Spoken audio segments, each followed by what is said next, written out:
Assalamualaikum warahmatullahi wabarakatuh. Terima kasih, Anda telah kembali di channel YouTube kami. Saluran informasi yang mengkisahkan kisah-kisah Islami, serta kisah para ulama dan kekasih Allah. Kali ini, kami akan membawakan kisah-kisah, serta manaqib dari Maulana Syekh Muhammad Nazim Al-Haqqani. Siapakah sosok beliau sebenarnya? Dan benarkah beliau mampu berada di mana-mana untuk menolong orang yang sedang membutuhkan? Untuk mengetahui jawabannya, simak video kami kali ini hingga akhir.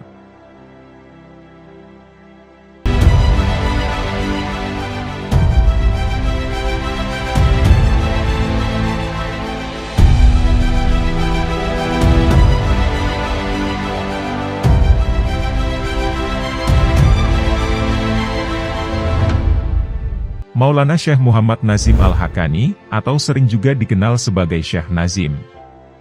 Beliau merupakan pemimpin spiritual rantai emas Naqsyabandi. Beliau begitu dicintai seluruh dunia. Tak hanya umat Islam, sosoknya juga begitu disegani oleh kalangan non-muslim, dan juga kalangan barat. Tak hanya itu, beliau juga dikenal sebagai wali agung, yang dikaruniai Allah berbagai kemuliaan. Sebagai seorang waliullah, beliau dikenal memiliki banyak karomah atau kelebihan.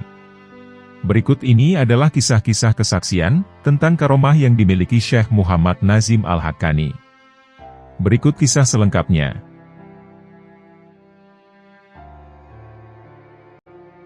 Karomah Syekh Nazim mengetahui kematian seseorang. Peristiwa ini terjadi pada tahun 1971. Dan kisah ini diceritakan langsung oleh murid beliau. Seperti kebiasaan Syekh Nazim sebelum-sebelumnya, biasanya beliau berada di Siprus selama 3 bulan. Yakni di bulan Rajab, Syaban, dan Ramadan. Suatu hari di bulan Syaban, kami mendapat telepon dari bandara di Beirut. Ternyata, dari Syekh Nazim yang meminta kami untuk menjemputnya. Kami terkejut karena tidak mengira beliau akan datang. Aku diminta oleh Nabi untuk menemui kalian hari ini, karena ayah kalian akan wafat. Aku yang akan memandikan jenazahnya, mengkafani, dan menguburkannya, lalu kembali ke Siprus. Tapi Syekh, ayah kami dalam keadaan sehat. Tidak ada sesuatu terjadi padanya. Itulah yang dikatakan padaku. Jawabanku dengan amat yakin. Kami pun menyerah saja, karena apapun yang dikatakan Syekh, kami harus menerimanya. Beliau meminta kami mengumpulkan seluruh keluarga, agar bisa melihat ayah kami untuk yang terakhir kalinya. Kami mempercayainya, dan melaksanakan permintaannya, walaupun ada yang terkejut, dan ada juga yang tidak mempercayainya saat kami menghubunginya. Ada yang hadir, dan ada pula yang tidak. Ayah saya tidak mengetahui masalah ini, dan hanya melihat kunjungan keluarga sebagai hal yang biasa. Pukul 7:04, Syekh Nazim berkata, "Aku harus naik ke apartemen ayahmu, untuk membaca surat Yasin, tepat ketika beliau wafat." Lalu beliau naik dari flat kami di bawah. Dan ayah saya memberi salam pada Syekh Nazim, lalu mengatakan, "Wahai Syekh Nazim, sudah lama kami tak mendengarmu membaca Quran. Maukah kau melakukannya untuk kami?" Syekh Nazim pun mulai membaca surat Yasin. Ketika beliau selesai membacakannya, jarum jam menunjukkan tepat pukul 7. Persis ketika ayahku berteriak, "Jantungku! Jantungku!" Kami pun merebahkan beliau, kedua saudara saya yang sama-sama dokter memeriksanya. Jantungnya berdebar keras tak terkontrol, dan dalam hitungan menit, beliau menghembuskan napas terakhirnya. Semua orang melihat pada Syekh Nazim dengan takjub dan keheranan.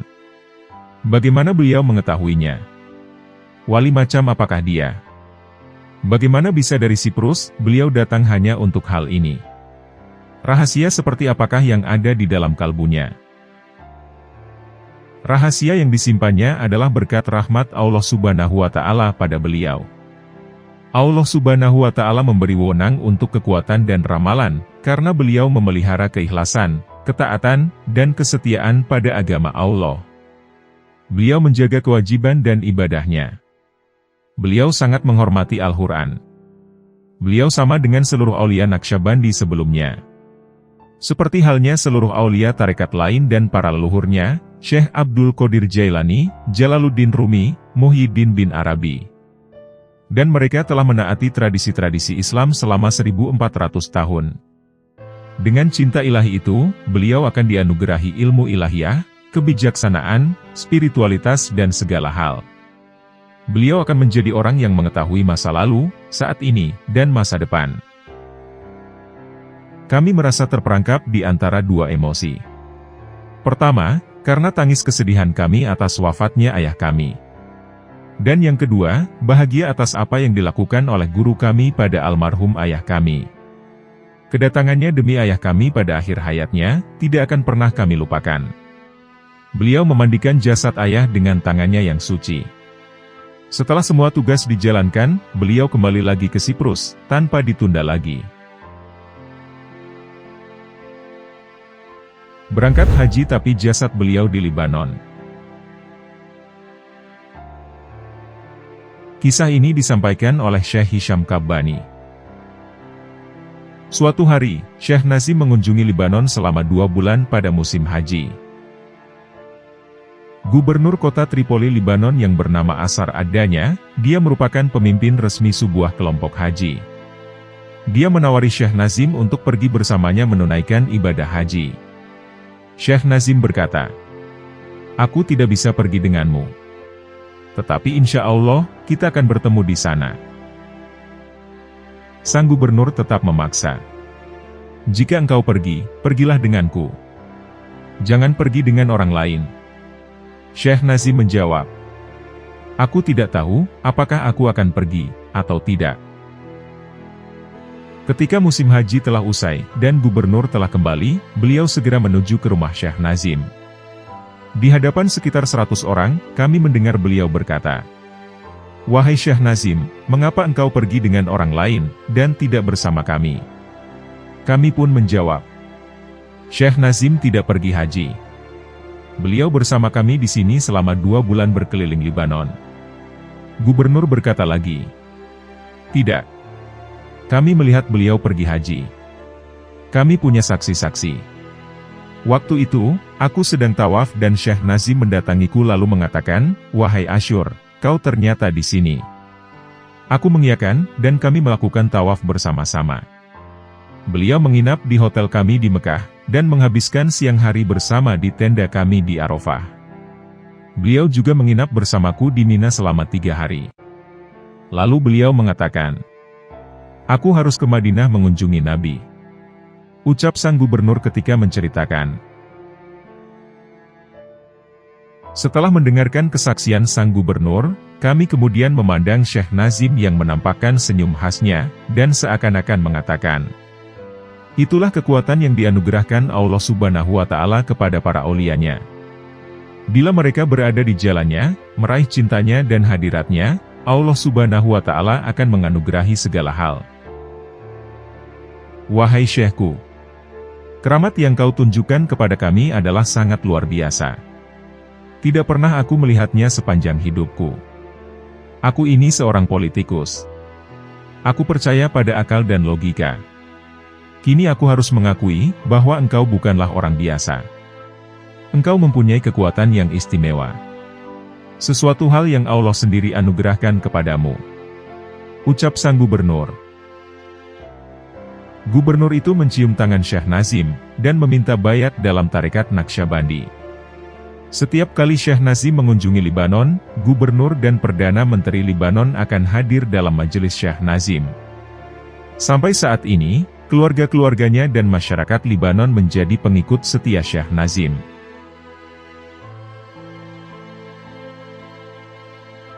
Mendatangkan hujan. Satu dari karomah Maulana Syekh Nazim saat haji diceritakan oleh Syekh Hisham Kabbani. Tepatnya pada musim haji tahun 1968. Kami melakukan tawaf dengan Maulana Syekh Nazim. Putaran pertama, kedua, ketiga, keempat, kemudian Maulana berhenti di pintu suci, dan berdoa. "Ya Robbi, kami datang dari jauh ke rumahmu. Kami adalah hamba yang lemah, penuh dengan dosa. Maka mandikanlah kami, dan kirimkan hujan pada semua orang yang melakukan tawaf di sekitar Ka'bah ini. Dalam 5 menit kemudian, tiba-tiba awan muncul, dan hujan turun begitu cepat. Sampai-sampai, semua kota Mekah banjir, hingga pinggul kami, berkat satu doa Maulana Syekh Nazim.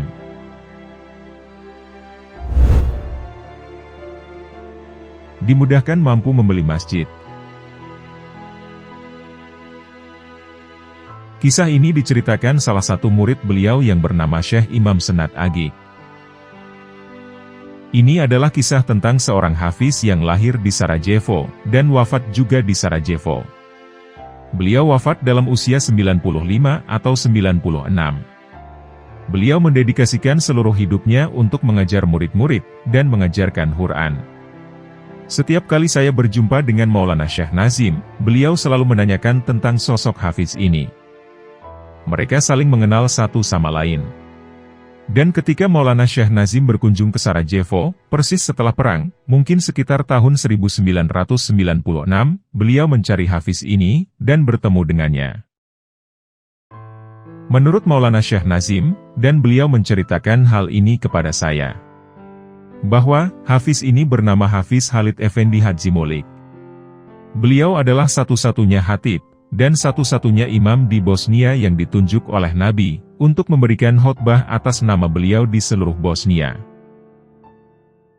Bersama beberapa orang yang telah beliau pilih, beliau pergi mengelilingi Sarajevo membaca seluruh ayat suci Al-Quran. Saya tidak tahu, berapa lama mereka menyelesaikan pembacaan itu di sekeliling Sarajevo. Maksud dari tindakan ini adalah untuk memohon kepada Allah, agar melindungi Sarajevo dengan lingkaran Quran tadi. Dan yang terjadi kemudian, ketika para ahli perang menganalisis, seberapa dekat garis musuh dengan Sarajevo. Saat itu mereka menemukan, bahwa mereka tidak bisa menembus garis lingkaran yang beliau buat bersama beberapa hufaz lainnya. Mereka tidak bisa memasukinya. Jadi, ini sangat menarik. Ini adalah sesuatu yang mengingatkan kita akan kekuatan Al-Quran. Di mana, kita juga harus melanjutkan hal ini. Beliau melakukan hal itu tidak hanya sekali. Tepatnya pada tahun 1941, 1943, 1963, dan sebelum perang. Jadi, ini dilakukan beliau selama beberapa kali. Jika kalian berkenan, saya ingin berbagi cerita tentang bagaimana kami membeli masjid di Franklin Park, Illinois. Sebagaimana yang kalian tahu, kami dulu adalah anggota, dan saya pernah menjadi imam di Islamic Cultural Center of Northbrook. Kemudian terjadi sesuatu, dan saya tidak ingin membahasnya secara detail, tetapi kami dipaksa untuk keluar dengan berbagai alasan. Maulana Syekh Nazim tahu, bahwa kami akan membangun jemaah baru, dan sedang mencari sebuah masjid baru. Jadi kami mencari, dan mencari. Dan kami mendapat pesan dari Maulana Syekh Nazim. Katakan pada Imam Senat, bahwa saya menemukan sebuah gereja. Dan saya menginjakkan kaki di sana, dan tempat itu menunggu jemaahnya. Jadi kami mencari gereja-gereja dan gedung-gedung. Tetapi pencarian kami berakhir di pengadilan, dengan menuntut sebuah desa yang tidak membolehkan kami untuk membeli sebuah gedung, karena kami didiskriminasi. Masalah itu dapat diselesaikan, dan kami memperoleh sejumlah uang dari penyelesaian tersebut. Lalu ketika kami hampir kehilangan harapan, bahwa kami akan menemukan sebuah tempat yang cocok untuk kami. Kemudian muncullah seseorang, yang kelak menjadi pengikut Maulana Syekh Nazim, dan Maulana Syekh Hisham. Ia tidak bekerja di bidang pencarian properti, tetapi ia menghubungkan kami dengan seorang wanita, yang bekerja di bidang penjualan gereja. Dan wanita itu menawarkan sebuah gereja kepadanya. Meskipun kami mempunyai tenaga profesional untuk mencari gereja, mereka tidak dapat menemukannya. Tetapi orang ini, yang namanya sama dengan saya, yaitu Senat. Ia mengatakan, bahwa ada sebuah gereja yang mau dijual. Kami bertanya, "Bagaimana engkau tahu?" Ia berkata, "Saya mengontak seorang wanita, dan ia mau menunjukkannya kepada kita." Kami bertanya, "Di manakah gereja itu?" Ia berkata, "Di Franklin Park." Kemudian kami sepakat. Bagus. Kalau begitu, mari kita pergi. Kami pun pergi dan melihat gedung yang dimaksud. Itu adalah sebuah gedung yang sangat besar, dan kami bertanya-tanya, kira-kira berapa harganya. Dan wanita itu mengatakan, bahwa harganya 950.000 US dollar. Kurang lebih segitu. Apakah benar, harganya segitu? Karena gedungnya sangat besar. Tanyaku. Engkau telah melihatnya? Ya, itulah harganya, jawabnya. Jadi, kami segera mengumpulkan uangnya, dan melunasinya dengan cepat dan mudah. Kami juga pergi ke desa, dan membangun apa yang kami perlukan. Terima kasih untuk orang ini. Ia menunggu kami, dan ia tinggal di Franklin Park. Jadi, Allah Ta'ala menunjukkan untuk menjadi orang yang akan membantu kami, dan menghubungkan kami dengan orang-orang di desa itu. Pada saat itu, ia tidak mengetahui apa-apa tentang tarekat. Jadi, kami pergi ke desa itu dan berbicara dengan orang-orang di sana, dan kami mengutarakan maksud kami. Mereka berkata, "Baiklah, kalian bisa membelinya. Dan kalian bisa membangun sebuah masjid, atau apapun yang kalian inginkan. Kami senang dengan kalian." Ada satu hal lagi, yakni pada saat kami menandatangani persetujuan untuk membelinya, kami tidak mempunyai uang yang cukup. Mungkin kami hanya mempunyai sekitar 400.000 US dollar. Lalu kami mengadakan penggalangan dana, dan itu dilakukan pada tanggal 7 Mei, hari di mana Maulana Syekh Nazim wafat. Diketahui, Syekh Nazim wafat pada tanggal 7 Mei 2014. Pada hari Sabtu, tanggal 7 Mei 2016, kami mengadakan penggalangan dana di sebuah Turkish Center, di Mount Prospect. Kami memulainya dengan membaca sholawat dan tawasul, memohon berkah Nabi dan Maulana. Dan kami pun mendoakan Maulana, karena itu bertepatan dengan haul beliau. Ketika kami memulainya, kami berpikir, kita mungkin akan mendapatkan sejumlah uang, tetapi mungkin belum cukup untuk mencapai 950.000 US dollar. Ternyata, malam itu kami dapat mengumpulkan uang yang cukup untuk melunasinya sekaligus. Jadi, ketika kami memikirkan kembali perjalanan itu, Maulana bersama kami, dan kami merasakan dukungan beliau.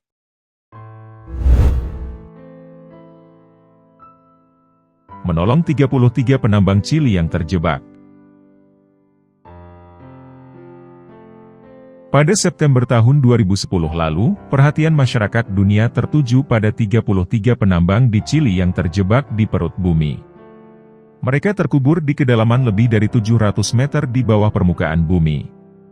Namun, akhirnya satu demi satu penambang berhasil diselamatkan dengan menggunakan kapsul Phoenix. Kejadian itu berawal sejak tanggal 5 Agustus 2010, dan akhirnya dapat diselamatkan pada tanggal 14 Oktober 2010. Baru kali ini publik melihat 33 orang mampu bertahan hidup dalam kegelapan di bawah tanah, selama lebih dari 2 bulan. Setelah jalur keluar masuk tempat mereka bekerja tertimbun bebatuan. Determinasi dan daya juang para pekerja untuk tetap bertahan hidup menunggu pertolongan, diliput langsung oleh lebih dari 2.000 jurnalis dari mancanegara. Mereka bahkan meliput secara langsung dari area pertambangan San Jose, di padang gurun Atacama. Pemimpin penambang, Luis Urzua, ia menjadi penambang terakhir yang diangkat dengan selamat. Proses evakuasi memakan waktu hingga 22 jam, dan 37 menit. Bahkan aktor kondang sekelas Brad Pitt sangat terkesan dengan kisah 33 penambang Chili, yang berhasil selamat setelah terkubur hidup-hidup selama 69 hari di dalam perut bumi. Dan Brad Pitt pun berniat untuk mengangkat kisah mereka, menjadi sebuah film nyata di tahun depan. Namun, tahukah publik dunia ini? Di balik kejadian itu, ada keterlibatan invisible hand yang sangat berperan di dalamnya. Allah berkehendak lain. Dia mengirimkan aulia-aulia pilihannya untuk membuka mata dunia tentang sebuah spiritualitas sejati. Kisah nyata inilah yang dialami oleh 33 penambang itu. Di kedalaman perut bumi, di tengah keputusasaan mereka tentang upaya penyelamatan manusia modern, tiba-tiba saja muncul di tengah-tengah mereka seorang aulia Allah zaman ini. Seorang Sultan Aulia, mursyid sejati Thariqah Naqsabandi Haqqani, dari sanad mata rantai emas ke-40. Beliau adalah Maulana Syekh Muhammad Nazim Adil Haqqani. Beliau yang datang menghibur hati mereka. Syekh Nazim memberikan siraman ruhani, dan akhirnya di kedalaman perut bumi itu mereka bersyahadat, dan serta-merta berbayat di tangan beliau. Selanjutnya, ke-33 orang penambang itu diberikan sebuah kalung taus, atau azimah yang digantungkan di leher mereka masing-masing. Sampai akhirnya, mereka terselamatkan oleh tim relawan, dan azimah itu tetap melekat di leher mereka. Kenyataannya selanjutnya, stasiun TV dunia yang dikuasai oleh sebagian besar Yahudi dan Nasrani, yang ikut meliput peristiwa bersejarah itu, mereka menutup-nutupi peran spiritual ini. Sampai pada akhirnya, dunia dibuat takjub, ketika para penambang itu mengakui, bahwa hanya dengan kekuatan Allah lah, mereka bisa terselamatkan dari bencana ini.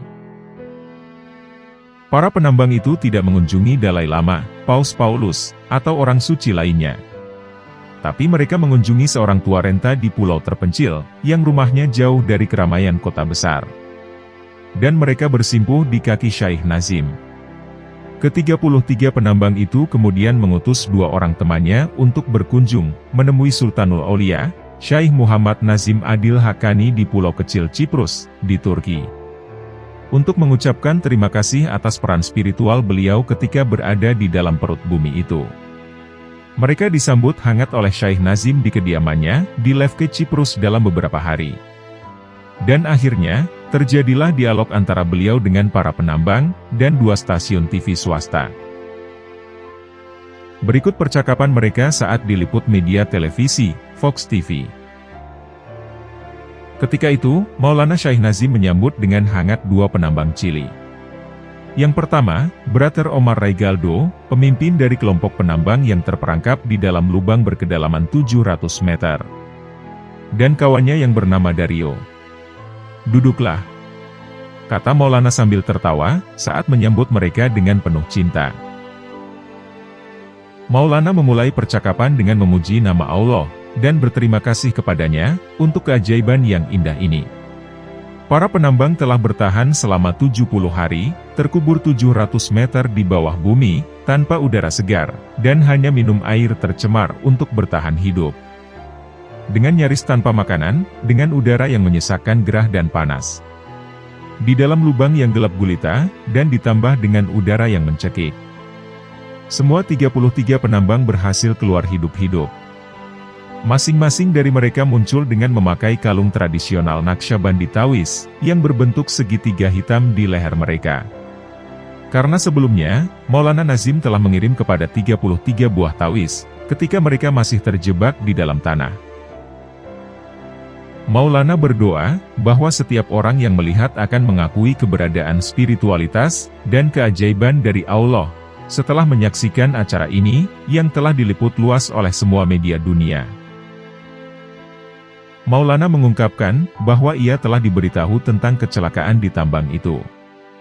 Dan kejadian mengerikan yang menimpa penambang ini terjadi di malam hari. Maulana segera berdoa untuk mereka, dan dia mengirim salah satu wali utamanya, dari 313 wali besar, atau 313 rijalullah di seluruh dunia. Dan memintanya untuk menemani para penambang. Akhirnya, tidak hanya 1 rijalullah yang datang, tetapi ada 7 dari makhluk tak kasat mata, yang dikirim ke lokasi tambang itu. Maulana menyuruh salah satu dari rijalullah untuk menginformasikan, agar para penambang membaca 2 kalimat syahadat. Dan meminta mereka untuk memakai kalung Naqsabandi Tawiz, agar dapat dengan cepat diselamatkan. Inilah pesan penting dan hadiah tawiz kepada mereka di Chili, yang bertugas untuk mengirimkan makanan kepada para penambang yang terjebak. Alhamdulillah, kata Maulana Nazim. Pertolongan Allah telah mencapai para penambang, dan membuat penyelamatan mereka yang tampaknya tidak mungkin, sehingga menjadi mungkin. Semua teknologi di bumi tidak akan bisa menyelamatkan, tanpa bantuan ilahi itu. Bantuan telah mencapai penambang dari tempat tak terduga, melalui 7 makhluk gaib yang telah dikirimkan kepada mereka. Ketika kita mendengar ringkasan dari apa yang para penambang ungkapkan, Anda akan melihat begitu banyak keajaiban yang sulit diterima logika manusia. Dan hanya untuk menggambarkan, bahwa bertahan hidup seperti pada suatu cobaan, bukan hanya tentang memiliki teknologi. Diketahui, pada tanggal 19 November terjadi ledakan di sebuah tambang batubara Selandia Baru. Sebanyak 29 penambang terperangkap, dan tidak ada yang berhasil keluar hidup-hidup. Bahkan, tubuh mereka belum ditemukan, meskipun teknologi yang lebih mutakhir tersedia bagi mereka. Jadi, ke-33 penambang yang berhasil keluar hidup-hidup, sehat, dan utuh, hal itu memang merupakan sebuah keajaiban. Keajaiban ini merupakan sebuah rekor, di mana mereka terjebak di bawah bumi untuk waktu cukup lama, dan masih dapat bertahan hidup. 7 makhluk gaib yang tak terlihat di antara para penambang, mereka ditunjukkan tanggal, yang penderitaan mereka akan berakhir, sebagaimana tercantum pada Lauhul Mahfudz. Dan mereka terus memberikan dukungan, yang diperlukan untuk kelangsungan hidup ke-33 penambang ini. Dukungan itu diberikan secara bertahap, sampai tanggal tersebut yang telah ditentukan, dan mereka berhasil keluar dengan selamat. Meskipun penambang melihat banyak kejadian ajaib, Maulana mengatakan, bahwa keajaiban kecil telah ditampilkan. Karena, manusia saat ini memiliki keyakinan yang sangat rendah dalam spiritualitas. Dan mereka tidak akan mampu menanggung mukjizat yang benar-benar besar. Hanya kebutuhan yang diperlukan untuk dapat bertahan hidup, yang diberikan kepada para penambang. Bahkan saat itu dunia menjadi saksi, bagaimana atas kehendak Allah, ke-33 orang itu dapat selamat. Mereka bahkan selamat dari kondisi, yang sebenarnya dapat merenggut nyawa mereka semua dalam sehari, di bawah kondisi yang normal. Namun, mereka dapat bertahan 17 hari awalnya, tanpa udara segar dan air minum yang bersih, dan tanpa makanan yang cukup.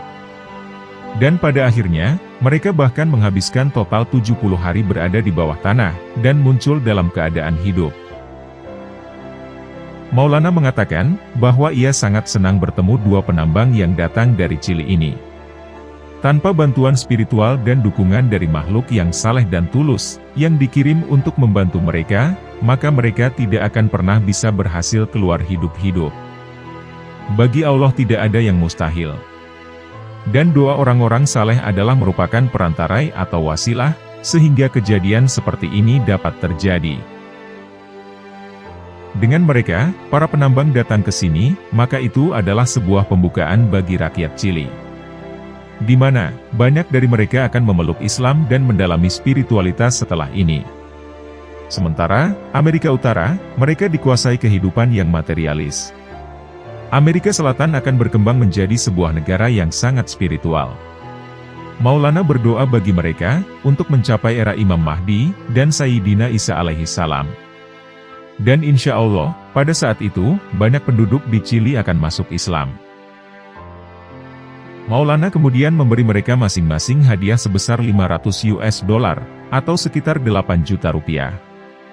Dan memberi mereka tambahan $15.500, atau sekitar 250 juta rupiah, untuk diberikan kepada 31 penambang lainnya yang tidak datang dan masih di Chili. Maulana mengatakan, bahwa ia berharap untuk memberikan kontribusi kepada mereka setiap bulan. Sehingga, ia dapat membantu mereka untuk bekerja yang lain, karena ia tidak ingin mereka kembali bekerja di tambang itu lagi. Dia berharap akan mampu memberikan biaya bulanan bagi mereka, untuk membantu mereka memulai beberapa usaha kecil, yang nantinya dapat mereka tekuni. Pada saat itu, Maulana menyarankan, agar satu di antara penambang itu mau menjadi peternak kambing. Dan Maulana Nazim akan mengirimkan uang untuk memulai peternakan kambing, dimulai dari 500 ekor kambing, sampai 1000 ekor kambing. Sehingga, dan dalam kurun waktu 1 tahun, dia akan memiliki 10.000 kambing. Seorang penambang kemudian mengungkapkan, bahwa ia memang telah menjadi penggembala kambing di masa mudanya bersama sang kakek. Maulana juga menyarankan penambang lain untuk memulai usaha kecil, membeli, dan menjual kayu dari Argentina. Maulana meyakinkan mereka bahwa ia akan terus mengumpulkan amal untuk mereka. Dan ia tidak akan pernah meninggalkan mereka. Ia akan membantu mereka sebanyak mungkin, karena mereka seperti anak-anaknya sendiri di matanya. Para penambang memberikan Maulana beberapa hadiah simbolis, sebuah bendera Chili dengan tanda tangan semua 33 penambang. Tanda tangan itu dibuat saat mereka masih terjebak di dalam tambang. Dan sebuah bordiran melambangkan bendera Chili, kota La Paz, yang dibuat oleh keluarga mereka pada hari penyelamatan mereka, sebagai hadiah bagi Maulana. Dan juga sepotong batu dari Atacamita dari tambang San Jose, yang merupakan batu emas dan tembaga. Mereka berkata kepada Maulana, "Ini hadiah untuk Anda. Ini bukan apa-apa, dibandingkan dengan semua yang telah Anda lakukan untuk kita. Kita tidak pernah bisa membalas kebaikan Anda, atas bantuan Anda kepada kami." Maulana yang rendah hati menjawab, "Pahala kami dikirimkan dari langit. Kita adalah hamba yang lemah. Semoga Anda bahagia di dunia dan akhirat." Pada akhir pertemuan itu, Maulana menyebut mereka sebagai para singa. Atas keberanian mereka dalam menghadapi seperti siksaan menakutkan di dalam tambang. Maulana mengirim salam untuk semua para penambang, dan menyuruh mereka untuk menggunakan hatinya. Karena 100.000 penduduk Chili suatu saat akan pergi ke Damaskus dengan perahunya Maulana. Maulana mengingatkan mereka untuk mencari pekerjaan lain yang sederhana, dan jangan pernah kembali bekerja di tambang lagi. Karena, jika mereka terjebak sekali lagi, Maulana berkata, "Kali ini, kami tidak bertanggung jawab." Maulana berjanji untuk mengirim uang bagi mereka, untuk membangun sebuah dergah, atau tempat zikir di Chili.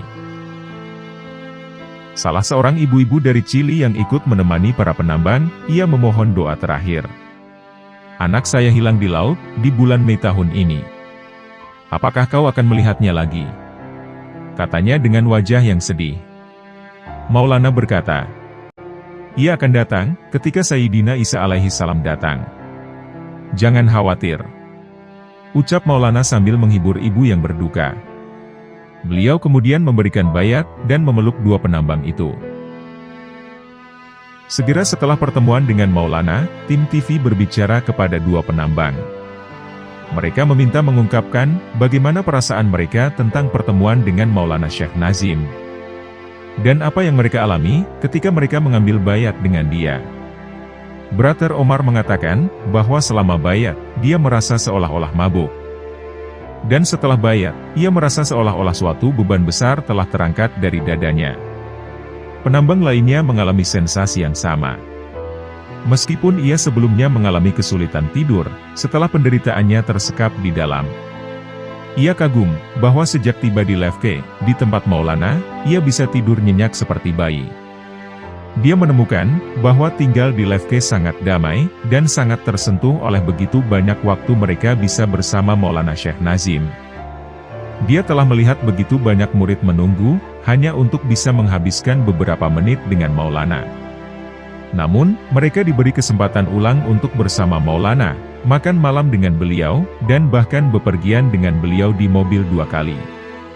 Ia berterima kasih atas nasihat bijak dari Maulana, yang telah memberinya uang. Dan ia ingin berbagi dengan keluarganya, terutama untuk meninggalkan sektor pertambangan, dan untuk mencari rezeki di tempat lain.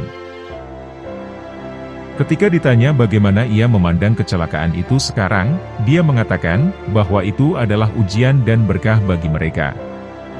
Hal itu membawa mereka kembali ke realitas, dan menunjukkan kepada mereka arti hidup, dan membawa mereka ke dalam Islam, serta kepada Maulana. Dario, seorang penambang lainnya, ia bersyukur telah datang. Karena baginya, ini merupakan perjalanan yang tidak direncanakan. Ia menggantikan kedua penambang lainnya, yang di menit akhir telah membatalkan untuk datang ke Lefke. Dan berikut ini adalah wawancara kedua oleh Fox TV, tentang penambang Chili yang selamat dan datang menemuinya di Siprus. Syekh Nazim mengatakan kepada publik demikian. Dengan menyebut nama Allah yang Maha Pengasih, lagi Maha Penyayang.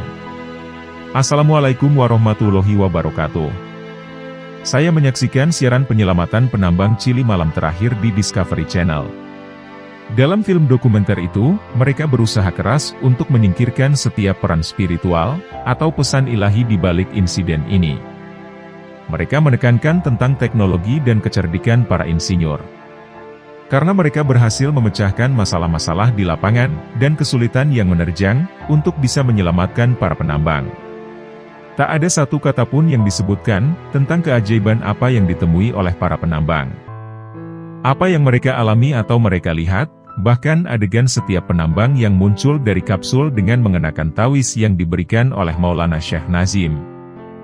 Dengan licik, telah diedit oleh mereka. Sehingga, tidak satu frame gambar pun dari setiap penambang yang memakai sebuah tawis, ditampilkan selama film dokumenter yang panjang itu ditayangkan. Maulana menegaskan tentang hal ini dalam wawancara berikut ini. Beliau menjelaskan bahwa teknologi itu bukanlah alasan yang utama untuk kelangsungan hidup para penambang. Semua itu adalah kehendak Sang Pencipta. Dan setiap orang yang skeptis, mata mereka buta oleh kekuatan spiritual. Dan mereka harus mengakui bahwa banyak hal yang terjadi sepanjang kejadian ini yang berada di luar pemahaman manusia. Maulana Syekh Nazim memulai wawancara ini dengan melampiaskan kekecewaan. Bagaimana kru CNN sehari sebelumnya datang mewawancarai beliau, dan memperlakukannya dengan kasar. Beliau mengatakan, bahwa jika stasiun TV ingin mewawancarai kepala dokter di rumah sakit, tentang hal-hal medis, maka mereka paling tidak harus mengirimkan pewawancara yang memiliki beberapa pengetahuan kedokteran. Sehingga, ia bisa mengajukan pertanyaan yang relevan, dan akan mengetahui jargon medis. Dalam setiap bidang keahlian, yang mewawancarai harus akrab dengan subjek dan terminologi orang yang diwawancarai. Ambil contoh untuk operasi misalnya, atau tentang olahraga karate, fisika, nuklir, atau memasak ala Jepang. Maka, seorang pewawancara yang tidak memiliki pengetahuan sebelumnya dari bidang-bidang tertentu, maka akan membuat bodoh dirinya sendiri. Dan akan membiarkan pemirsa berubah menjadi kesal. Ini persis apa yang dilakukan pewawancara dari CNN itu. Ia tidak mengetahui apa-apa tentang spiritualitas dan agama, dan meminta informasi apapun bagi pemirsa untuk belajar. Maulana berkata, bahkan jika seseorang tidak tahu apa-apa tentang topik tersebut, setidaknya orang itu harus bersikap sopan dan hormat. Bahkan dalam aspek ini, reporter CNN gagal total untuk melakukannya. Malulah ia pada dirinya. Dan berikut ini adalah wawancara Maulana Nazim dengan Fox TV. Mengapa para penambang Chili datang ke sini untuk bertemu dengan Anda? Tanya reporter.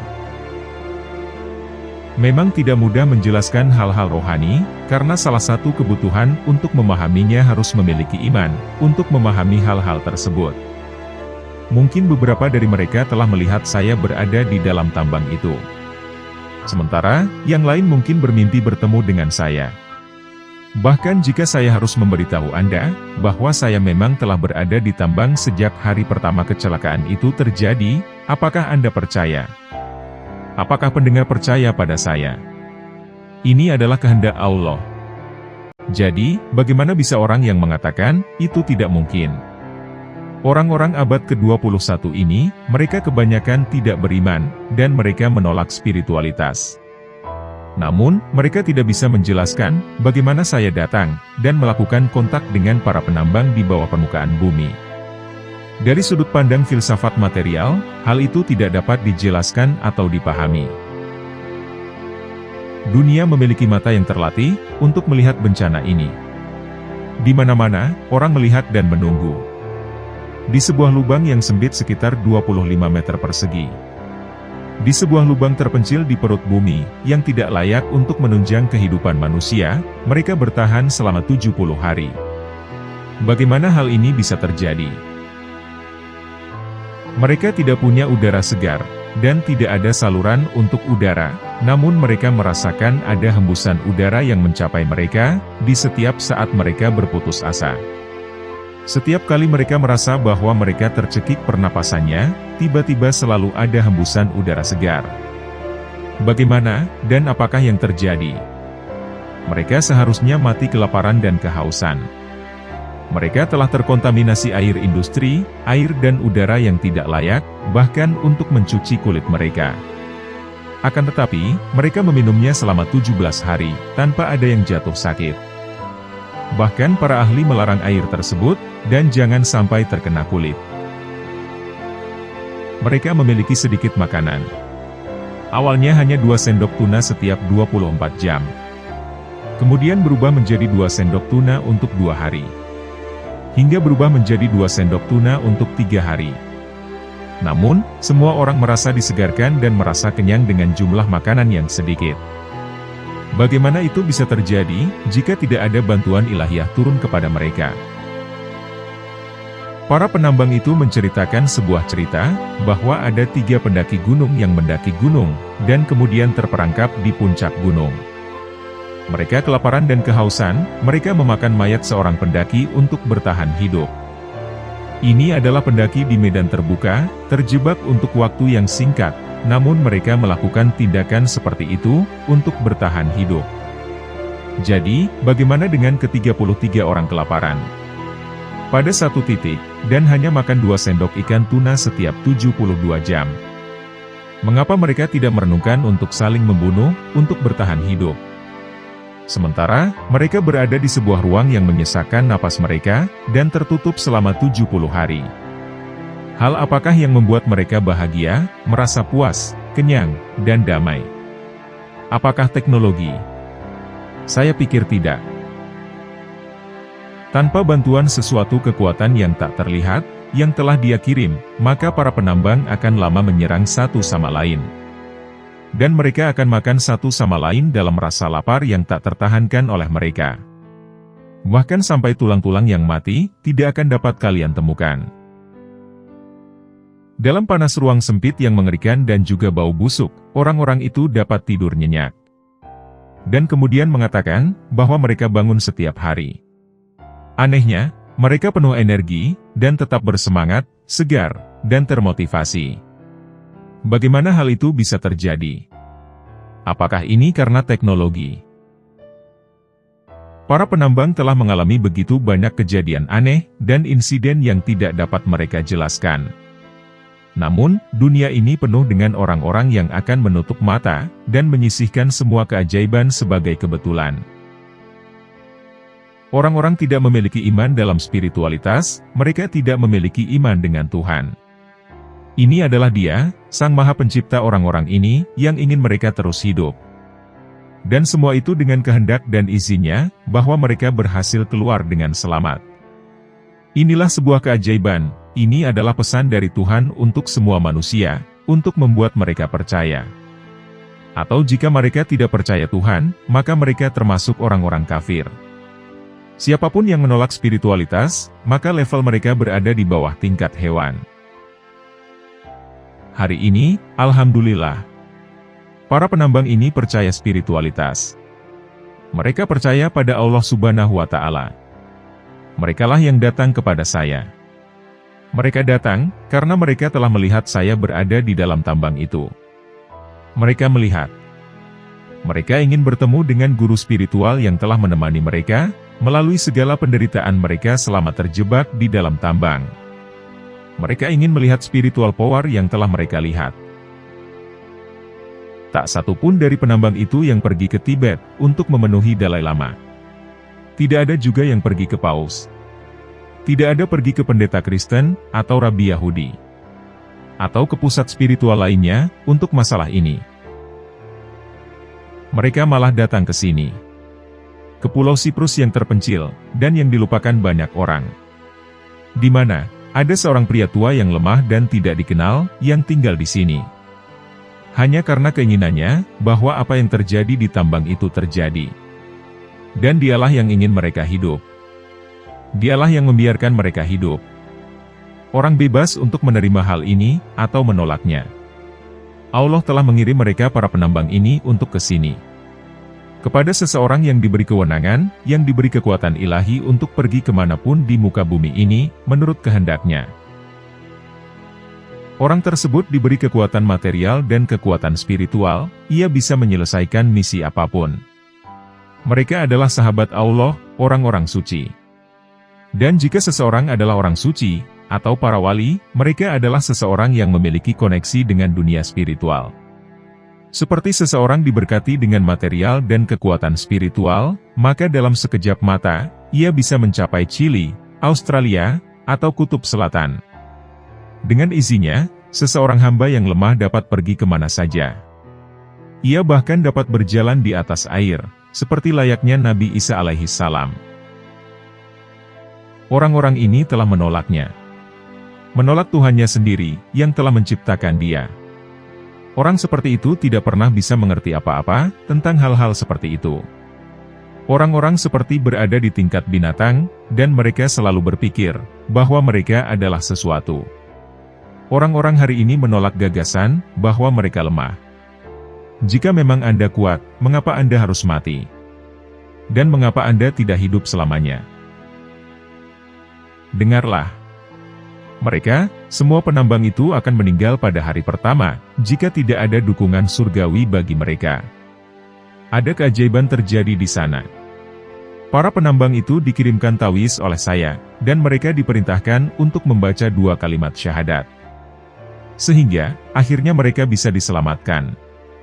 Mereka lalu mengambil salib mereka, dan kemudian menggantinya dengan sebuah tawis Naqsyabandi di leher mereka sebagai gantinya. Setiap penambang keluar dari tambang, mereka tetap mengenakan tawis itu. Jadi, pesan untuk manusia yang sinis hari ini, dan mereka yang skeptis. Jika Anda tidak dapat menjelaskan suatu kejadian aneh, jangan hanya melihat ke samping. Berpikirlah tentang hal ini, dan itulah yang dapat membuka mata Anda kepada sesuatu yang sangat istimewa. Hal ini sudah cukup dibuktikan, bahwa 2 dari para penambang ini datang dari negeri yang jauh, dengan datang ke sini. Mereka telah memeluk Islam, dan mereka telah diberi nama Muslim saat ini. Kemudian pewawancara Fox TV bertanya lagi. Kami mendengar ada kejadian serupa di Cina. Ada orang Turki dari Turkmenistan, yang selalu disiksa oleh pemerintah Cina.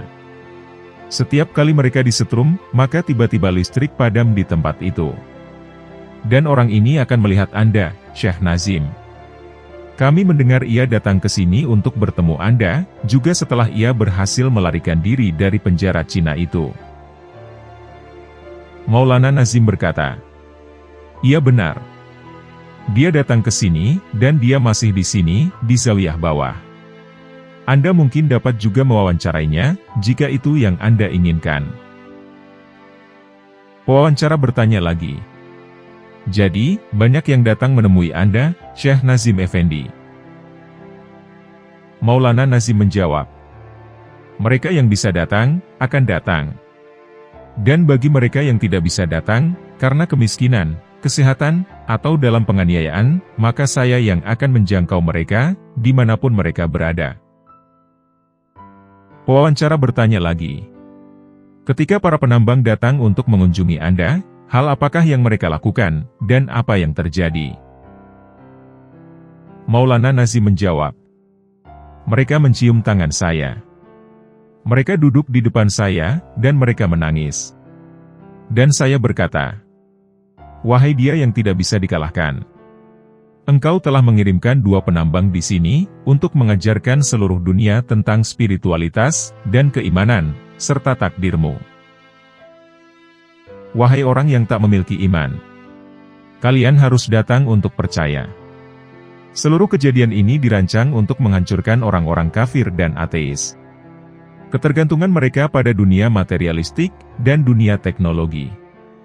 Untuk semua hal yang terjadi yang tidak dapat mereka jelaskan, tidak ada jawaban lain kecuali dengan spiritualitas.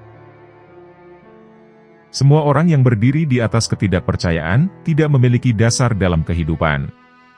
Mereka adalah manusia yang tidak mengerti, ketika manusia dihadapkan dengan peristiwa ajaib seperti ini. Peristiwa di Chili ini untuk menunjukkan dan menghancurkan benteng pertahanan mereka yang kafir, yang tidak memiliki kepercayaan dan keimanan. Para penambang telah menjadi saksi hidup terhadap peristiwa bersejarah ini. Aku tahu atas apa yang terjadi di tambang itu. Dalam keadaan normal, tidak akan ada yang selamat, bahkan untuk 1 hari. Tetapi kekuatan spiritual mencapai mereka, dan membuat mereka hidup dalam tambang itu. Allah telah mengajarkan seluruh dunia dengan sebuah pelajaran dalam iman, dalam keyakinan hal yang gaib. Pada akhirnya, para penambang datang di sini, di Siprus. Mereka datang ke sini, dan tidak datang kepada tokoh-tokoh lain yang terkenal. Seperti paus, para rabi, para imam, atau Dalai Lama. Mereka berada di sini, di pulau kecil ini, jauh-jauh untuk bertemu seorang lelaki tua yang lemah, yang mereka tidak pernah mengenal sebelum kecelakaan itu terjadi. Mengapa ini bisa terjadi? Maka, pikirkanlah tentang hal ini. Membebaskan Hafidz di Cina. Kisah ini menceritakan tentang Syekh Abdurrahman, seorang Hafidz di Cina, yang merasakan karomah dari Syekh Nazim Al-Haqqani. Cerita ini dituturkan oleh Syekh Ashraf Sa'ad Al-Azhari, dalam laman Facebook beliau. Syekh Abdurrahman dulu pernah dipenjara oleh pemerintah Cina, dengan tuduhan menghafalkan Al-Quran. Pada waktu dia dipenjara, pada suatu malam, ia didatangi oleh seseorang dalam mimpi. Di dalam mimpinya, orang tersebut memerintahkan Abdurrahman untuk keluar dari penjara. Dia tidak tahu, siapakah orang yang datang dalam mimpinya. Ia juga tidak tahu, apa gerangan takwil dari mimpi tersebut. Selang beberapa hari, ia dapat keluar dengan cara menyuap pegawai penjara, melalui ayahnya yang telah merencanakan semuanya. Setelah keluar dari penjara, sang ayah meminta Abdurrahman untuk segera meninggalkan Cina. Dan negara yang dituju adalah Turki. Maka, tibalah ia di Turki. Ia memilih menetap di pemukiman kaum muslimin. Hingga pada suatu waktu, ia mendapati orang yang hadir dalam mimpinya pada sebuah acara televisi. Ia lantas bertanya tentang biografi orang tersebut, dan di mana dia tinggal. Sontak, para tetangganya memberikan informasi dengan detail, bahwa orang yang dia temui dalam mimpinya, dan yang berada di siaran TV adalah Maulana Syekh Nazim Al-Haqqani. Dan dia mencari tahu, siapa sebenarnya orang tersebut, dan di mana beliau tinggal. Dan ia pun tidak sabar untuk menemuinya. Ia langsung berkemas, dan berangkat menuju alamat yang telah diberikan oleh kenalannya. Tapi, apa yang terjadi? Di tengah perjalanan, dia malah dibuat tersesat oleh seorang Wahabi. Ia menanyakan alamat kepada Wahabi tersebut, dan dia memberikan petunjuk palsu. Dengan susah payah, akhirnya ia berhasil menemukan alamat yang dituju. Ia memilih soft paling depan, agar dapat leluasa memandang sang syekh. Ketika syekh tiba dan telah duduk di tempatnya, sang syekh mengarahkan pandangan kepadanya. Syekh Nazim tersenyum, kemudian bertanya, "Kamu hafal Al-Quran?" Ia menjawab, "Iya, benar Syekh." Syekh Nazim berkata, "Sekarang, bacakan beberapa ayat untukku." Abdurrahman kemudian membacakan beberapa ayat. Hadirin dan Syekh Nazim terkesima dengan keindahan bacaan Quran Abdurrahman. Semenjak saat itu, setiap ada majelis pengajian, dialah yang menjadi qori. Setelah beberapa bulan menjadi qori tetap, ia kemudian diperintahkan Syekh Nazim untuk ke Mesir, guna mendapatkan ijazah Al-Quran dari Al-Azhar. Waktu yang diberikan padanya hanya 5 hari. Waktu yang kelihatannya sangat mustahil, untuk mendapatkan ijazah Al-Quran dari institusi yang terkenal, dan yang dikenal sangat selektif serta ketat dalam memberikan ijazah ini. Bahkan, para syekh-syekh besar perlu waktu berbulan-bulan, hanya untuk mendapatkan ijazah. Tapi, apa boleh buat? Begitulah perintah Syekh Nazim kepadanya. Dijadwalkan Jumat pagi Abdurrahman sudah sampai di Bandara Kairo. Agenda hari pertama adalah berziarah ke makam Sayyidina Hussein, cucu Rasulullah Shallallahu Alaihi Wasallam. Kemudian dilanjutkan sholat Jumat di tempat yang sama. Di saat menunggu sholat Jumat, telinganya mendengar lantunan Al-Quran dari Masjid Al-Azhar. Ia menanyakan, siapa yang sedang melantunkan Al-Quran itu? Apakah suara itu berasal dari kaset, atau dari qori yang sedang melantunkannya? Ternyata, suara itu berasal dari sang qori yang bernama Syekh Al-Toblawi, qori yang sangat digandrunginya. Ia kemudian menuju ke Masjid Al-Azhar. Setelah sholat Jumat usai, ia menyambangi Syekh Al-Toblawi. Ia memperkenalkan diri, untuk kemudian memperdengarkan bacaannya kepada Syekh Al-Toblawi. Ketika selesai, ia memohon Syekh Al-Toblawi untuk memberikan ijazah. Dan Syekh Al-Toblawi berjanji, bahwa beliau akan memberikan ijazah esok hari di kediamannya. Pada hari yang sama, ia menghadiri majelis Al-Quran Syekh Abdul Hakim Abdul Latif. Beliau meminta Abdurrahman memperdengarkan bacaannya. Syekh Abdul Hakim puas dengan bacaan Abdurrahman, akan tetapi beliau tidak berkenan memberikan ijazah, kecuali jika Abdurrahman memperdengarkan Al-Quran secara utuh. Setelah hari pertama ia mendapatkan keajaiban, hari-hari berikutnya juga tidak lepas dari keanehan. 4 hari sisa kunjungannya di Mesir, akan ia gunakan untuk menghadiri pengajian-pengajian Al-Quran. Salah satu tempat yang dituju adalah pengajian yang diasuh oleh Syekh Al-Muwasrawi. Ia diuji kecakapannya dalam membaca Al-Quran oleh sang Syekh. Pertanyaan-pertanyaan sulit semuanya dapat diatasi. Akhirnya, Syekh Al-Muwasrawi memberikan ijazah. Dalam waktu yang singkat, Abdurrahman telah mendapatkan ijazah dari 2 ulama Al-Quran terkemuka di bumi Kinanah. Apakah persoalan sudah tuntas? Jawabannya belum. Persoalan terakhir yang dihadapi adalah pengesahan ijazah oleh institusi Al-Azhar. Masalah pengesahan ijazah akan memakan waktu yang lama. Maklum, urusan birokrasi di sini terkenal lelet. Waktu yang tersisa hanya 1 hari. Para pengikut Syekh Nazim Adil Haqqani yang berada di Mesir berinisiatif untuk mempertemukan Abdurrahman dengan Syekh Al-Azhar, Syekh Ahmad Al-Taib. Pertemuan dengan Syekh Ahmad Al-Taib berlangsung di hari akhir kunjungannya, tepatnya beberapa jam sebelum pulang ke Turki. Setelah menceritakan sekelumit perjalanan hidupnya, dan tugas yang dibebankan oleh Maulana Syekh Nazim kepada dirinya, ia lantas mengutarakan tujuan utama menghadap Syekh Al-Azhar. Tujuannya adalah untuk meminta bantuan, agar dipermudah untuk mendapatkan pengesahan ijazah Al-Quran oleh Al-Azhar. Syekh Ahmad Al-Taib langsung menghubungi Majma' Buhuts, lembaga yang berwenang mengurusi hal tersebut. Akhirnya, urusan pengesahan itu dapat berjalan dengan lancar. Dan ia kembali ke Turki dengan senyum mengembang. Hanya 5 hari, dia berhasil mendapatkan ijazah Al-Quran dari Al-Azhar, berkat karomah Maulana Syekh Nazim Adil Al-Haqqani.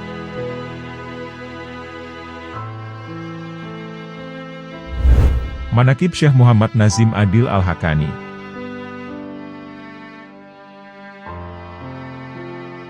Syekh Muhammad Nazim Adil Al-Haqqani. Semoga Allah mensucikan ruhnya. Beliau dilahirkan di Larnaca, Siprus, pada hari Ahad, tanggal 23 April, tahun 1922 Masehi. Atau bertepatan pada tanggal 26 Syaban, tahun 1340 Hijriah. Dari sisi ayah, beliau adalah keturunan Syekh Abdul Qadir Jailani, pendiri Tarekat Qadiriyah. Dari sisi ibunya, beliau adalah keturunan Jalaluddin Rumi, sang pendiri Tarekat Maulawiyah, yang juga merupakan keturunan Sayyidina Hasan dan Hussein, cucu Nabi Muhammad. Selama masa kanak-kanak di Siprus, beliau selalu berkumpul bersama kakeknya, salah seorang Syekh Tarekat Qadiriyah, untuk mempelajari spiritualitas dan disiplin. Tanda-tanda yang luar biasa telah tampak pada Syekh Nazim kecil. Perilakunya sempurna. Beliau tidak pernah berselisih dengan siapapun. Beliau selalu tersenyum dan sabar. Kedua kakek dari pihak ayah dan ibunya melatihnya pada jalan spiritual. Ketika remaja, Syekh Nazim sangat diperhitungkan karena tingkat spiritualnya yang tinggi. Setiap orang di Larnaca mengenalnya, karena dengan usia yang masih teramat muda, beliau mampu memberi nasihat kepada orang-orang. Beliau mampu meramal masa depan, dan dengan spontan membukanya. Sejak umur 5 tahun, ibunya sering mencarinya, dan mendapatinya sedang berada di dalam masjid. Atau terkadang juga berada di makam Ummu Hiram binti Milhan, salah satu sahabat Nabi dari golongan Ansor. Yang kebetulan, makamnya berada di sebelah masjid di Siprus. Banyak sekali peziarah yang datang ke sana, karena tertarik akan pemandangan sebuah batu yang tergantung di atas makam itu. Ketika ibunya mengajaknya pulang, beliau berkata, "Biarkan aku di sini dengan Ummu Hiram. Beliau adalah leluhur kita. Biasanya Syekh Nazim terlihat sedang berbicara, mendengar, atau menjawab seperti ada yang sedang berdialog dengannya. Bila ada yang mengusiknya, beliau akan berkata, "Biarkan aku berdialog dengan nenekku yang berada di makam ini." Ayahnya mengirimkannya ke sekolah umum di siang hari, dan sore harinya beliau mempelajari ilmu-ilmu agama. Beliau adalah seorang anak yang jenius di antara teman-temannya. Setelah menamatkan sekolahnya yang setara-setara SMU, Syekh Nazim menghabiskan malam harinya untuk mempelajari tarekat Maulawiyah dan Qadiriyah. Beliau mengikuti syubah tarekat Maulawiyah dan Qadiriyah pada hari Kamis dan Jumat. Beliau mempelajari ilmu syariah, fikih, ilmu hadis, ilmu logika, dan ilmu tafsir Quran. Beliau mampu memberikan penjelasan hukum tentang masalah-masalah Islam secara luas. Beliau juga mampu berbicara dengan orang-orang dari berbagai tingkatan spiritual. Beliau diberi kemampuan untuk menjelaskan masalah-masalah yang sulit, dalam bahasa yang sederhana dan jelas. Setelah tamat sekolah umum di Siprus, Syekh Nazim pindah ke Istanbul pada tahun 1359 Hijriah atau 1940 Masehi. Di sana beliau tinggal bersama kedua saudara laki-laki dan seorang saudara perempuannya. Beliau menimba ilmu di bidang teknik kimia di Universitas Istanbul, di daerah Bayazid. Pada saat yang sama, beliau memperdalam hukum Islam dan bahasa Arab pada gurunya, Syekh Jamaluddin Al-Asuni, yang wafat pada tahun 1375 Hijriah, atau 1955 Masehi. Syekh Nazim meraih gelar sarjana di bidang teknik kimia dengan hasil yang memuaskan, dibandingkan teman-temannya yang lain. Ketika profesor di universitasnya memberi saran, agar beliau melanjutkan penelitiannya, beliau mengatakan, "Aku tidak tertarik dengan ilmu modern. Hatiku selalu tertarik pada ilmu-ilmu spiritual." Sebagai seorang mahasiswa, Syekh Nazim muda meraih nilai yang sangat memuaskan di bidang teknik kimia di Universitas Istanbul. Pada tahun pertamanya di Istanbul, beliau bertemu dengan guru spiritual pertamanya, yakni Syekh Sulaiman Arzurumi. Beliau adalah seorang syekh dari tarekat Naqsbandi yang wafat pada tahun 1368 Hijriah, atau 1948 Masehi. Sambil kuliah, Syekh Nazim belajar dengannya, sebagai tambahan dari ilmu tarekat yang telah dimilikinya, yaitu Maulawiyah dan Qadiriyah. Biasanya beliau akan terlihat di Masjid Sultan Ahmad, dan bertafakur sepanjang malam di sana. Syekh Nazim pernah menuturkan, "Di sana aku menerima berkah dan kedamaian hati yang luar biasa. Aku melakukan sholat subuh bersama kedua guruku, yakni Syekh Sulaiman Arzurumi, dan Syekh Jamaluddin Al-Asuni. Mereka mengajariku dan meletakkan ilmu spiritual di dalam kalbuku. Aku mendapat banyak penglihatan spiritual, agar pergi ke Damaskus. Tetapi, hal itu belum diizinkan. Aku sering melihat Nabi, memanggilku ke hadiratnya.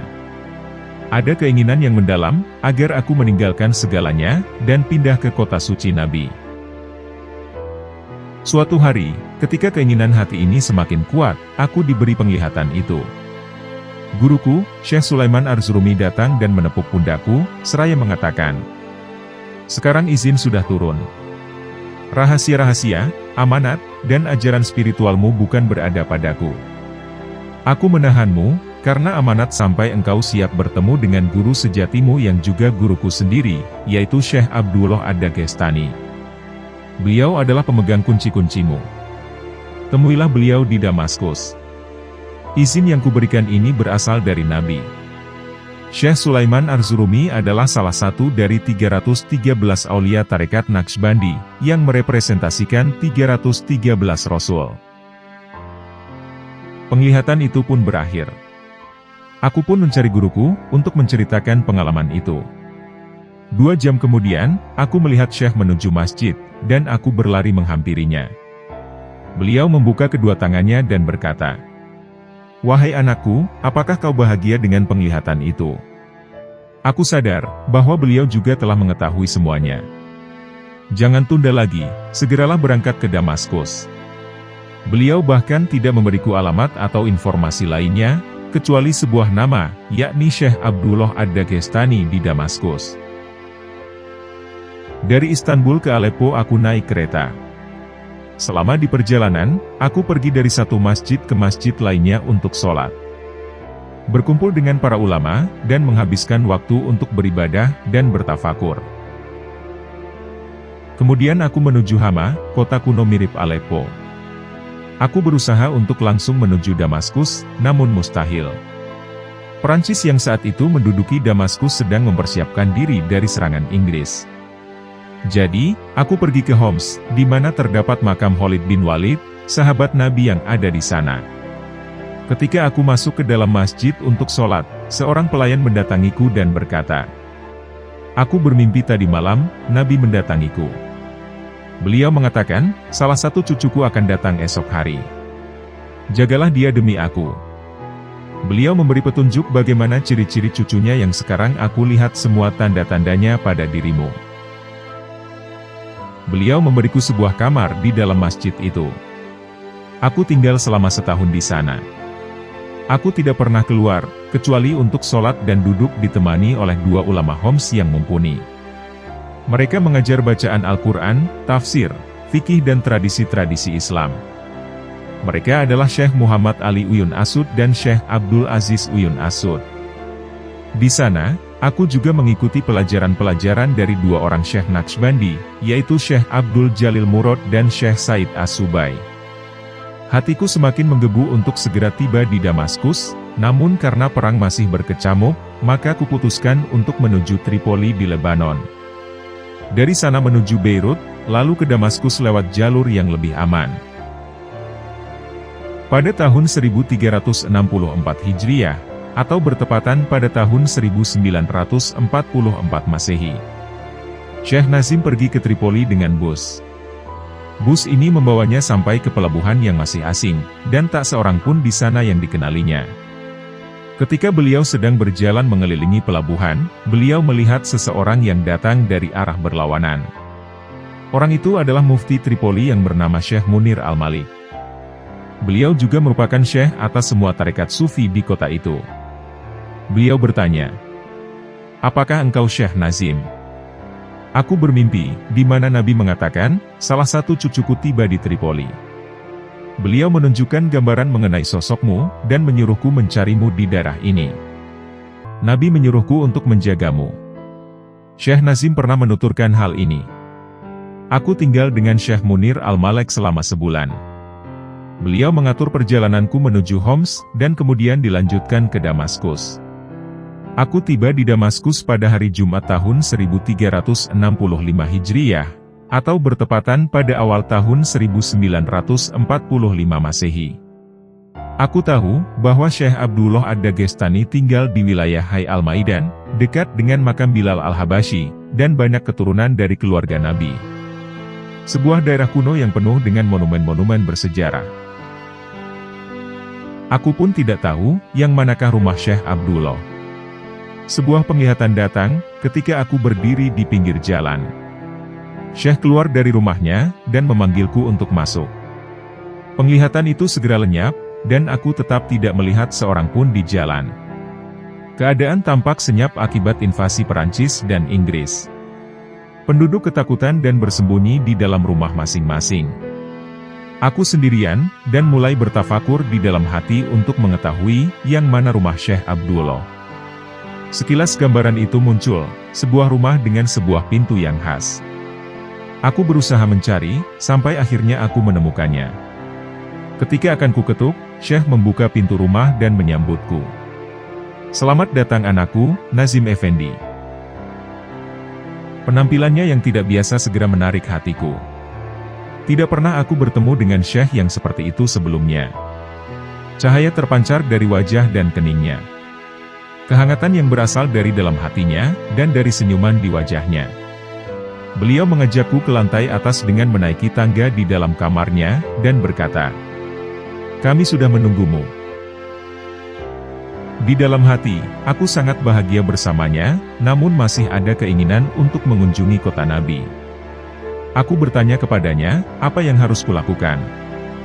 Beliau menjawab, "Besok akan kuberi jawaban. Sekarang waktumu untuk istirahat." Beliau menawari makan malam, lalu kami sholat Isya berjamaah, dan kemudian tidur. Pagi-pagi sekali, beliau membangunkan aku untuk melakukan sholat. Tidak pernah aku merasakan kekuatan luar biasa, seperti cara beliau beribadah. Aku merasa sedang berada di hadirat ilahi, dan hatiku semakin tertarik padanya. Kembali sebuah penglihatan terlintas. Aku melihat diriku sendiri menaiki sebuah tangga dari tempat sholat, dan kami menuju ke Bait Al-Mamur, Ka'bah surgawi, setingkat demi setingkat. Setiap tingkat yang kulalui adalah makom yang diberikan oleh Syekh kepadaku. Di setiap makom aku menerima ilmu di dalam kalbuku, yang sebelumnya tidak pernah kudengar atau kupelajari. Kata-kata, kelompok kata, kalimat, diletakkan sekaligus dalam tata cara yang indah, dialirkan ke dalam kalbuku, dari makom yang satu ke makom berikutnya, sampai terangkat menuju Bait Al-Mamur. Di sana aku melihat 124.000 nabi berbaris melakukan sholat, dan Nabi Muhammad bertindak sebagai imamnya. Aku melihat 124.000 sahabat Nabi yang berbaris di belakang beliau. Aku melihat 7.007 aulia tarekat Naqsbandi berdiri di belakang mereka mengerjakan sholat. Aku juga melihat 124.000 aulia tarekat lain berbaris melaksanakan sholat. Sebuah tempat sengaja disisakan untuk 2 orang, tepat di sebelah Abu Bakar As-Siddiq. Grand Syekh mengajakku menuju tempat itu, dan kami pun melaksanakan sholat subuh. Suatu pengalaman beribadah yang sangat indah. Ketika Nabi memimpin sholat itu, bacaan yang dilantunkannya sungguh syahdu. Tidak ada kata-kata yang mampu melukiskan pengalaman itu. Sesuatu yang sifatnya ilahiyah. Begitu sholat selesai, penglihatan itu pun berakhir, tepat ketika Syekh menyuruhku untuk mengumandangkan azan subuh. Beliau menjadi imam, dan aku di belakangnya. Dari luar aku mendengar suara peperangan antara 2 pihak tentara. Grand Syekh segera membayatku dalam tarekat Naqsbandi. Beliau berkata, "Anakku, kami mempunyai kekuatan untuk bisa membuat seorang murid mencapai makomnya dalam waktu sedetik saja." Sambil melihat ke arah kalbuku, kedua matanya berubah warna, dari kuning menjadi merah, lalu berubah putih, kemudian hijau, dan akhirnya hitam. Perubahan warna itu berhubungan dengan ilmu-ilmu yang dipancarkan ke dalam kalbuku. Pertama adalah warna kuning, yang menunjukkan makom kalbu. Beliau mengalirkan segala jenis ilmu eksternal atau lahiriah, yang diperlukan untuk melaksanakan kehidupan manusia sehari-hari. Yang kedua adalah makom rahasia atau sir, ilmu dari seluruh 40 tarekat yang berasal dari Ali bin Abi Thalib. Aku rasakan diriku menjadi ahli dalam seluruh tarekat ini. Mata beliau berubah warna menjadi merah saat hal ini terjadi. Tahap yang ketiga adalah tingkatan sir asir, yang hanya diizinkan bagi para Syekh Naqsbandi dengan imamnya Abu Bakar. Saat itu, mata Grand Syekh telah berubah menjadi putih. Makom keempat yaitu ilmu spiritual tersembunyi, atau hafa. Di mana saat itu mata beliau berubah warna menjadi hijau. Dan terakhir adalah tahap afa, makom yang paling rahasia. Yang mana, tak ada apapun yang tampak di sana. Mata beliau berubah menjadi hitam, dan disinilah beliau mengantarku menuju hadirat Allah Subhanahu wa Ta'ala. Kemudian Grand Syekh mengembalikan aku pada kondisi semula. Rasa cintaku pada Grand Syekh begitu meluap, sehingga tidak terbayangkan, bila harus berjauhan dengannya. Aku tak menginginkan apapun, kecuali agar bisa berdekatan dan berkhidmah kepada beliau selamanya. Namun perasaan damai itu terasa bagaikan disambar petir, badai, dan tornado. Ujian yang sungguh luar biasa dan membuatku putus asa, ketika kemudian beliau mengatakan, "Anakku, orang-orang membutuhkanmu. Aku telah cukup memberimu untuk saat ini. Pergilah ke Siprus, hari ini juga." Aku telah menempuh perjalanan selama 1,5 tahun, untuk bisa bertemu dengannya. Aku habiskan 1 malam bersamanya, dan kini beliau memintaku untuk kembali ke Siprus. Sebuah tempat yang telah kutinggalkan selama 5 tahun. Perintah yang amat mengerikan bagiku.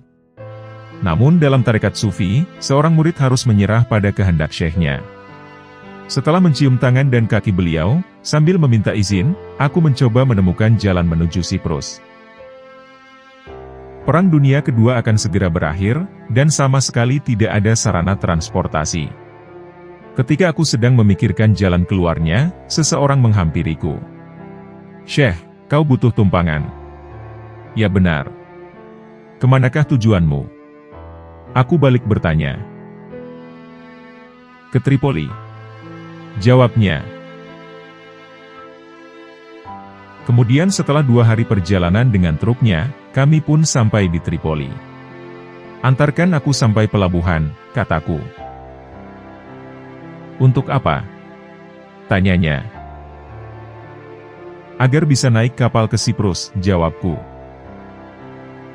"Bagaimana bisa, tak ada yang bepergian lewat laut saat perang seperti ini?" katanya. "Tidak apa-apa. Antarkan aku ke sana," jawabku.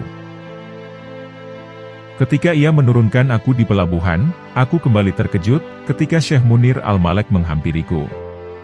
Beliau berkata, "Cinta macam apakah yang dimiliki kakekmu padamu?" Nabi datang lagi lewat mimpiku dan mengatakan, "Cucuku Nazim akan segera tiba, maka jagalah dia." Aku tinggal bersama Syekh Munir selama 3 hari. Aku memintanya untuk mengatur perjalananku sampai ke Siprus. Beliau telah berusaha, namun karena keadaan perang dan minimnya bahan bakar, maka hal itu sangat mustahil. Akhirnya hanya ada sebuah perahu. "Kau bisa pergi, tetapi amat berbahaya," kata Syekh Munir. "Tetapi aku harus pergi, ini adalah perintah Syekhku." Syekh Munir membayar sejumlah uang kepada pemilik perahu untuk membawaku. Kami berlayar selama 7 hari, agar sampai ke Siprus, yang biasanya hanya memakan waktu 2 hari saja dengan perahu bermotor. Segera setelah sampai di daratan Siprus, penglihatan spiritual terlintas dalam hatiku. Aku merasa Grand Syekh Abdullah Ad-Dagestani mengatakan kepadaku, "Wahai anakku, tidak seorang pun mampu menahanmu membawa amanatku. Engkau telah banyak mendengar dan menerima. Mulai detik ini, aku akan selalu dapat terlihat olehmu. Setiap kali kau arahkan kalbumu kepadaku, aku akan selalu berada di sana. Segala pertanyaan yang kau ajukan, akan dijawab langsung dari hadirat ilahi. Segala tingkatan spiritual yang ingin kau capai, akan dianugerahkan kepadamu, karena kepasrahan dirimu sepenuhnya. Semua aulia puas denganmu, Nabi pun bahagia terhadap dirimu." Ketika hal itu terjadi, aku merasakan Syekh ada di sisiku. Dan sejak saat itu, beliau tidak pernah meninggalkan aku. Beliau selalu berada di sampingku. Syekh Nazim mulai menyebarkan bimbingan spiritual dan mengajar agama Islam di Siprus. Banyak murid yang mendatangi beliau, dan menerima tarekat Naqsybandi. Namun sayang, waktu itu semua agama dilarang di Turki. Dan karena beliau berada di dalam komunitas orang-orang Turki di Siprus, agama pun dilarang di sana. Bahkan, mengumandangkan azan pun tidak diperbolehkan. Langkahnya yang pertama adalah menuju masjid di tempat kelahirannya, dan mengumandangkan azan di sana. Akibatnya, beliau segera dimasukkan ke dalam penjara selama seminggu. Setelah dibebaskan, Syekh Nazim pergi ke masjid besar di Nikosia, dan mengumandangkan azan di menaranya. Hal itu membuat para pejabat marah, dan beliau dituntut atas pelanggaran hukum. Sambil menunggu sidang, Syekh Nazim terus mengumandangkan azan di menara-menara masjid di seluruh Nikosia. Sehingga, tuntutannya pun terus bertambah. Ada 114 kasus yang menunggunya. Pengacara menasihatinya, untuk berhenti melakukan azan. Namun Syekh Nazim mengatakan, "Tidak. Aku tidak bisa berhenti. Orang-orang harus mendengar panggilan untuk sholat." Hari persidangan tiba. Jika tuntutan 114 kasus itu terbukti, maka beliau bisa dihukum 100 tahun penjara.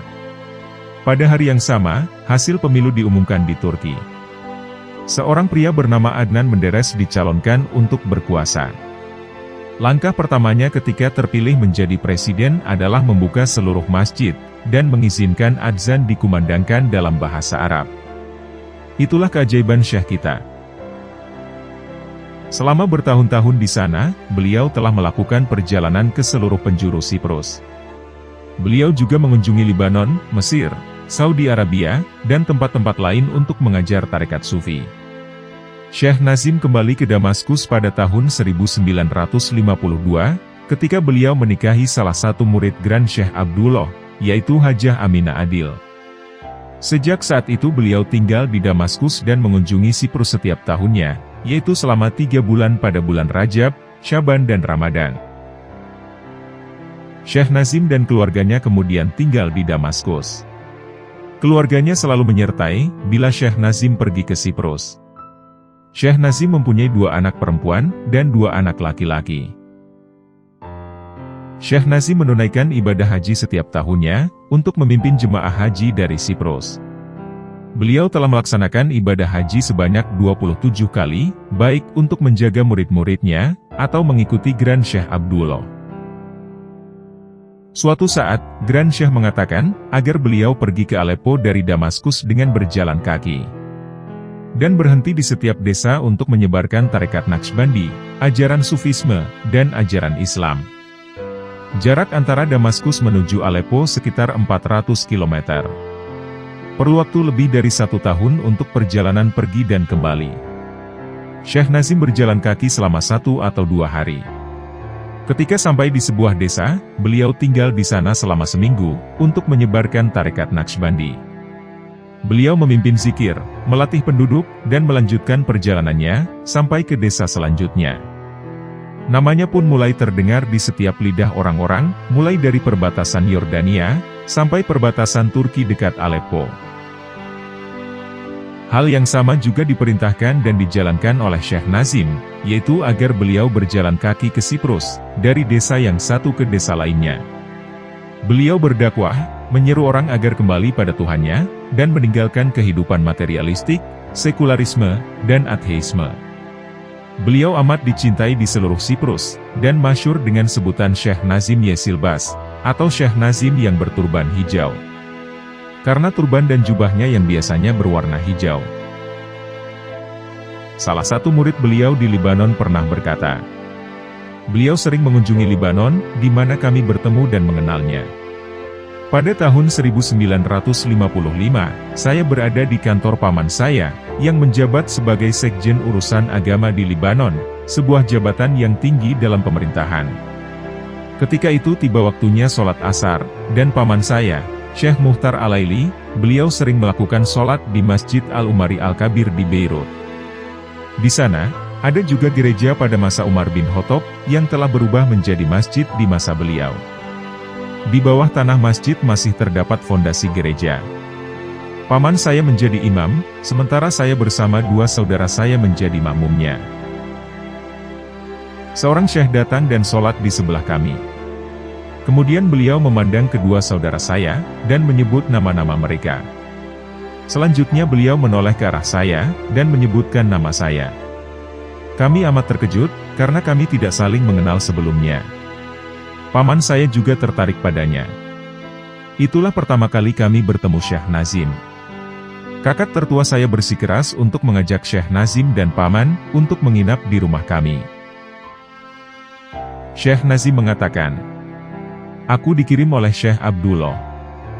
Beliau yang mengatakan, setelah sholat asar nanti, yang berada di sebelah kananmu bernama ini, dan yang lain bernama ini. Ajaklah mereka masuk tarekat Naqsybandi. Mereka akan menjadi pengikut kita, kami masih amat muda, dan kagum akan caranya mengetahui nama-nama kami. Sejak saat itu, beliau mengunjungi Beirut secara rutin. Kami pergi ke Damaskus setiap minggunya, dengan cara memohon pada ayah kami, agar diizinkan mengunjungi Grand Syekh. Saya dan saudara saya menerima banyak ilmu spiritual, dan menyaksikan kekuatan-kekuatan ajaib yang dialirkan ke dalam kalbu kami. Rumah Syekh Nazim tidak pernah sepi dari pengunjung. Sedikitnya 100 orang silih berganti mengunjungi rumahnya setiap harinya, dan dilayani dengan baik. Rumahnya dekat dengan rumah Grand Syekh di Jabal Qasyun, sebuah pegunungan yang tampak dari kotanya, di sebelah tenggara Damaskus. Rumah semen beliau sangat sederhana, dengan perabotan dari kayu atau bahan-bahan alami lainnya, yang dibuat dengan tangan. Mulai tahun 1974, beliau sering mengunjungi Eropa. Dari Siprus menuju London dengan pesawat, dan kembalinya dengan mengendarai mobil lewat jalan darat. Beliau melanjutkan pertemuan dengan setiap kalangan masyarakat dari berbagai daerah, bahasa, adat sampai keyakinan yang berbeda-beda. Orang-orang mulai mengucap kalimat tauhid, dan bergabung dengan tarekat sufi, dan belajar tentang rahasia-rahasia spiritual darinya. Senyum dan wajahnya yang bersinar, amat dikenal di seluruh benua Eropa dan disayangi, karena membawa cita rasa spiritualitas yang sebenarnya dalam kehidupan masyarakat. Kholwat pertamanya atas perintah Syekh Abdullah Ad-Dagestani pada tahun 1955 di Suwaileh, Yordania. Beliau berkholwat selama 6 bulan. Kekuatan dan kemurnian dalam setiap kehadirannya mampu menarik ribuan murid di Suwaileh dan desa-desa sekitarnya, Ramta dan Aman menjadi penuh oleh murid-muridnya. Ulama, pejabat resmi dan banyak kalangan tertarik akan pencerahan dan kepribadiannya. Ketika beliau baru mempunyai 2 orang anak, 1 perempuan dan 1 laki-laki, Syekh Nazim dipanggil oleh Grand Syekh Abdullah. Aku menerima perintah dari Nabi untukmu, agar melakukan kholwat di Masjid Abdul Qadir Jailani di Baghdad. Pergilah ke sana, dan lakukan kholwat selama 6 bulan. Syekh Nazim bercerita mengenai peristiwa ini. Aku tidak bertanya apapun pada Grand Syekh. Aku bahkan tidak pulang ke rumah. Aku langsung melangkahkan kakiku menuju Marja, di dalam kotanya. Tidak pernah terlintas dalam benakku, aku perlu pakaian, uang, atau makanan. Ketika beliau berkata, pergilah, maka aku segera pergi. Aku memang ingin melakukan kholwat bersama Syekh Abdul Qadir Jailani. Ketika sampai di kota, aku melihat seorang pria yang sedang menatapku. Beliau mengenaliku. Syekh Nazim, kau mau kemana? Ke Baghdad. Jawabku. Ternyata beliau adalah murid Grand Syekh. Aku juga mau ke sana. Kami pun berangkat dengan naik truk yang penuh dengan muatan barang, untuk dikirim ke Baghdad. Ketika memasuki Masjid Syekh Abdul Qadir Jailani, ada seorang pria tinggi besar yang berdiri di pintu. Beliau memanggilku. Syekh Nazim. Ya. Jawabku. Aku ditunjuk untuk melayanimu selama engkau tinggal di sini. Mari ikuti aku, ucapnya. Sebenarnya aku terkejut dengan hal ini. Namun, di dalam tarekat segala hal telah diatur dalam kehendak ilahi. Aku mengikutinya, sampai ke makam Sang Gauts. Aku mengucapkan salam pada kakek buyutku, Syekh Abdul Qadir Jailani. Sambil menunjukkan kamarku, orang itu mengatakan, setiap hari aku akan memberimu semangkuk sup, dan sepotong roti. Aku keluar dari kamar hanya untuk menunaikan sholat 5 waktu saja. Aku mencapai sebuah makom, di mana aku mampu hatam Al-Quran dalam waktu 9 jam. Setiap harinya aku membaca kalimat tahlil sebanyak 124.000 kali, dan sholawat 124.000 kali. Ditambah membaca seluruh dalail khorot, dan membaca 313.000 kali Allah, Allah, dan seluruh ibadah yang dibebankan kepadaku.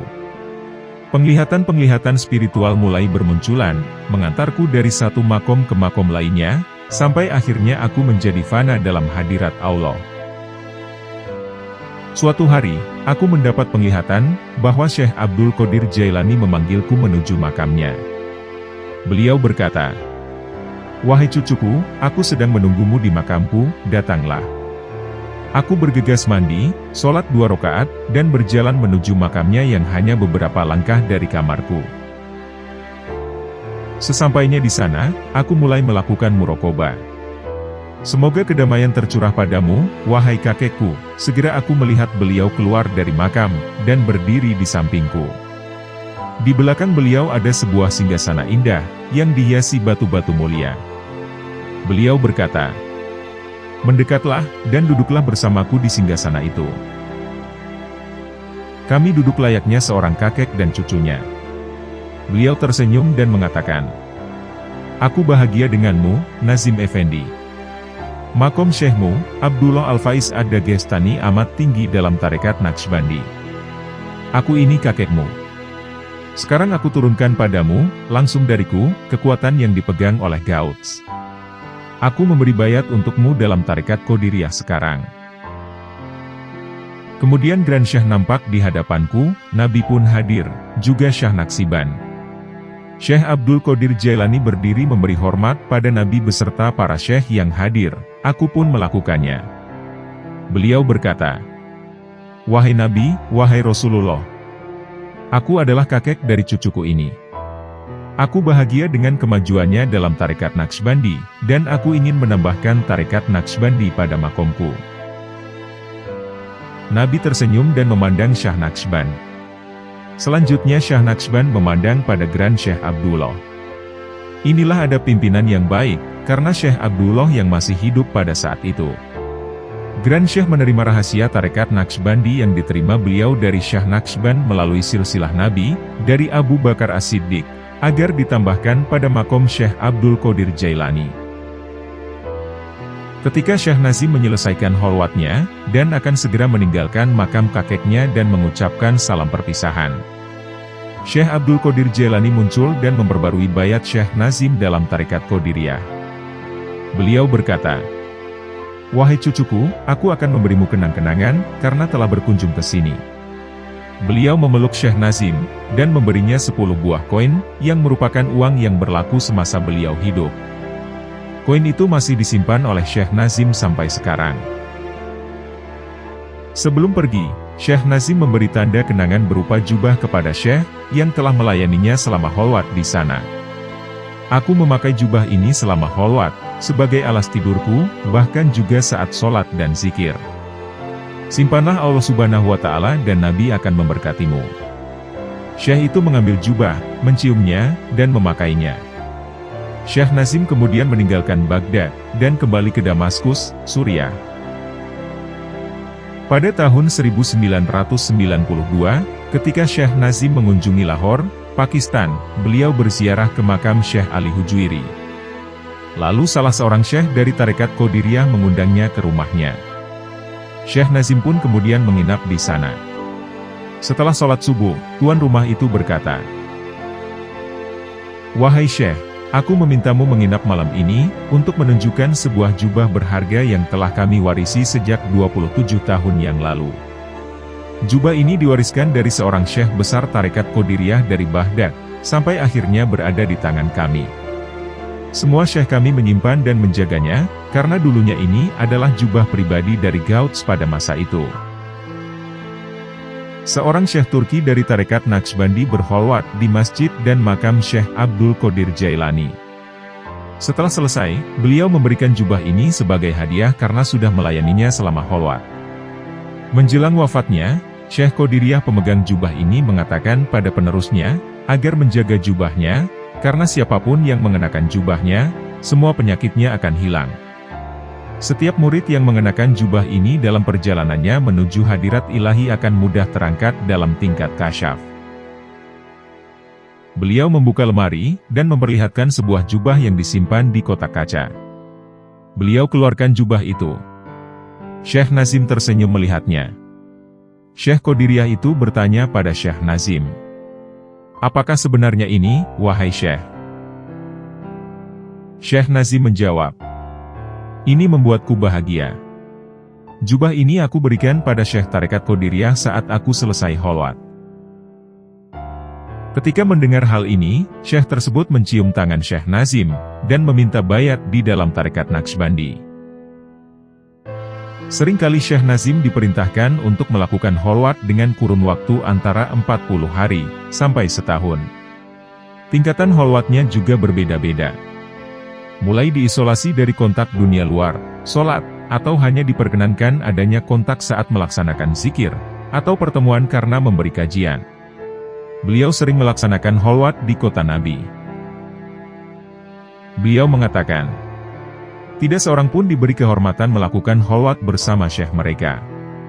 Aku mendapatkan kesempatan ini berada dalam satu ruangan dengan Syekh Abdullah di Madinah. Sebuah ruangan kuno dekat Masjid Suci Nabi Muhammad.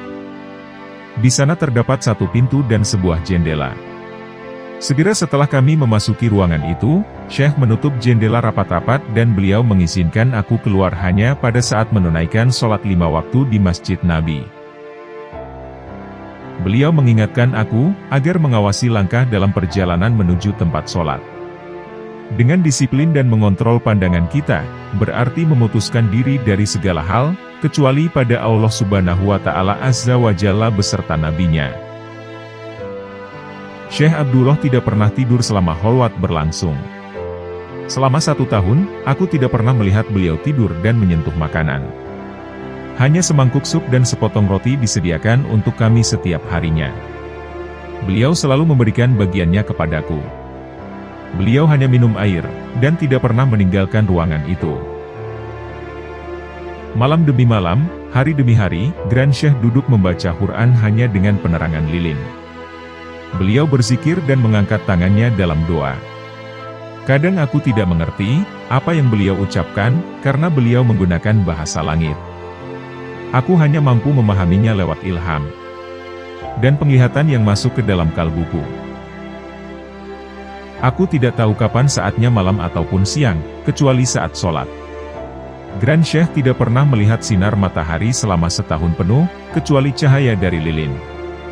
Dan aku melihat cahaya matahari, hanya ketika pergi untuk sholat. Melalui kholwat tersebut, spiritualitasku meningkat ke tingkatan yang berbeda-beda. Suatu hari, aku mendengar beliau mengatakan, "Ya Allah, berilah aku kekuatan, gauts, atau perantara, atau penolong.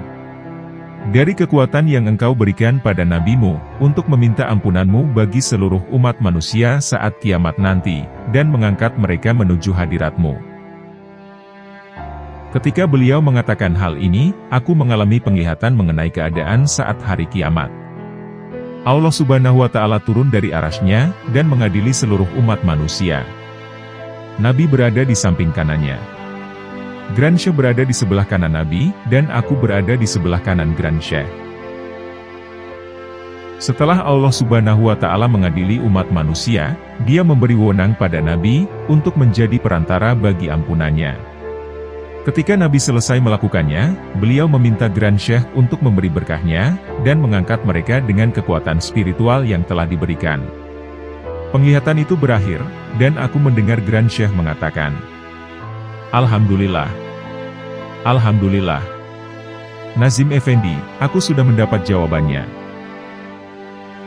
Suatu hari setelah selesai sholat subuh, Grand Syekh mengatakan, "Nazim Effendi, lihatlah kemana harus kulihat, atas, bawah, kanan atau kiri." Ternyata, ada di bagian kalbu beliau. Sebuah penglihatan muncul. Aku melihat Syekh Abdul Khalik Al-Gujjawani muncul dengan tubuh fisiknya, dan mengatakan padaku, "Wahai anakku, Syekhmu memang unik. Tidak ada yang seperti dirinya sebelumnya." Kemudian kami diajak beliau ke tempat lain di bumi ini. Allah Subhanahu wa Ta'ala memintaku untuk pergi ke batu itu dan memukulnya, sambil menunjuk sebuah batu.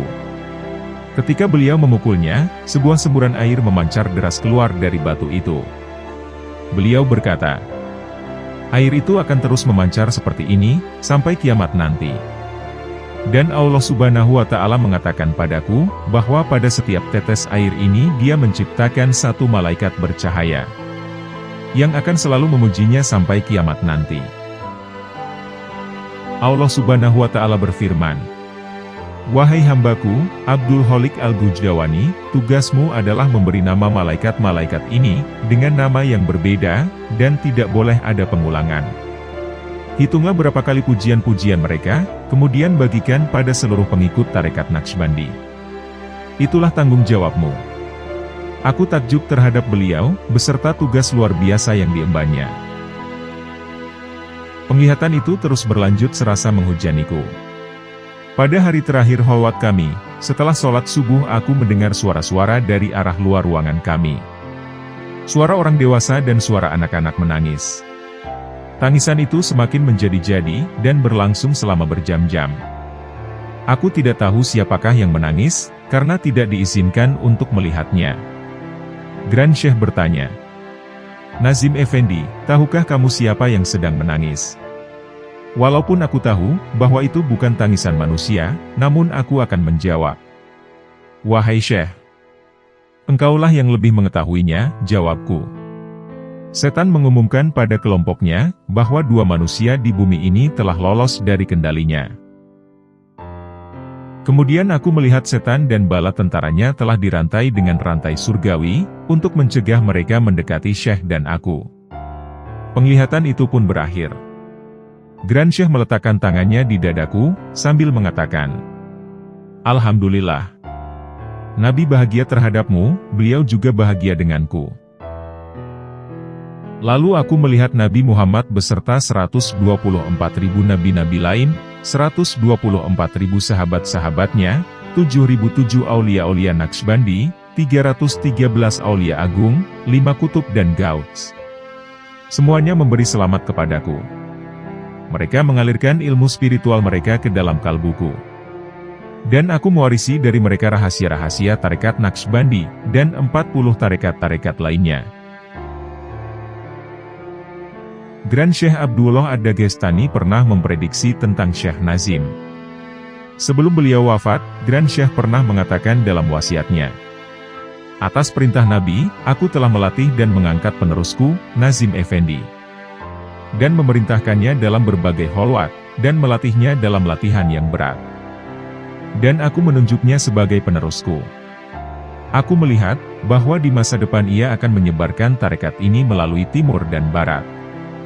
Allah akan membuat beragam orang, kaya dan miskin, para ulama dan politikus mendatanginya, belajar darinya, dan masuk ke dalam tarekat Naqsbandi. Yaitu pada akhir abad ke-20, dan awal abad ke-21. Tarekat ini akan menyebar ke seluruh dunia. Sehingga, tidak ada satu benua pun yang tidak mendapatkan harum wanginya. Aku melihatnya membangun dan mendirikan markas yang besar di London. Dan dari sana, ia akan menyebarkan tarekat ini ke Eropa, ke wilayah Timur Jauh, dan Amerika. Ia akan menyebarkan keikhlasan, cinta, kesalehan, harmoni, dan kebahagiaan, di tengah masyarakat. Dan mereka akan meninggalkan kejahatan, terorisme, dan politik. Ia akan menyebarkan ilmu tentang kedamaian dalam hati, ilmu tentang kedamaian dalam masyarakat, ilmu tentang perdamaian di antara bangsa-bangsa, agar peperangan dan pergulatan dapat dihentikan dari dunia ini. Dan perdamaian menjadi faktor yang dominan. Aku melihat generasi muda mendatanginya dari berbagai penjuru dunia, meminta restu dan berkahnya. Ia akan memperlihatkan kepada mereka, jalan untuk menjaga kewajiban-kewajiban mereka dalam tradisi Islam, menjadi moderat, hidup damai dengan setiap orang dengan agama-agama yang berbeda, meninggalkan kebencian dan permusuhan. Agama adalah bagi Allah Subhanahu wa Ta'ala, dan Allah adalah hakim bagi hamba-hambanya. Demikianlah wasiat Grand Syekh Abdullah. Prediksi itu telah terjadi, sebagaimana yang digambarkan oleh Grand Syekh Abdullah. Setelah Grand Syekh wafat pada tahun 1973, Maulana Syekh Nazim melakukan perjalanan pulangnya yang pertama ke Turki, dan mengunjungi Bursa. Kemudian beliau pergi ke London. Di sana banyak generasi muda, terutama pengikut John Bennett datang menemuinya. Ketika mulai banyak orang yang berdatangan untuk mendengarnya, beliau mendirikan pusat dakwah pertamanya di sana, tepatnya pada tahun 1974. Setelah kunjungan pertamanya, beliau melanjutkan kunjungannya setiap tahun ke Inggris dan benua Eropa selama Ramadan, atau setelah bulan Ramadan. Tarekat ini menyebar dengan cepat, menembus seluruh Eropa, juga Amerika, Kanada, dan Amerika Selatan. Beliau membuka 3 pusat dakwah di London, untuk melatih orang-orang di jalan spiritualitas, menghilangkan depresi mereka, dan mengangkat mereka ke dalam keadaan damai di hati mereka. Dakwahnya berlanjut ke seluruh bagian Eropa, Afrika Utara, Afrika Selatan, negara-negara Teluk, Amerika Utara dan Selatan, serta subbenua India, Asia Tenggara, Rusia, dan juga beberapa daerah di Cina, Australia, dan Selandia Baru. Anda mungkin tidak akan menemukan di negeri-negeri yang telah kami sebutkan, atau negeri-negeri yang belum kami sebutkan, atau suatu tempat, di mana sentuhan Syekh Nazim tidak dirasakan. Inilah yang membedakannya dengan semua wali lainnya yang masih hidup sekarang, dan semua wali yang hidup sebelumnya. Anda akan menemukan berbagai bahasa digunakan di dalam majelisnya. Setiap tahun di bulan Ramadan, sebuah pertemuan besar diadakan di London.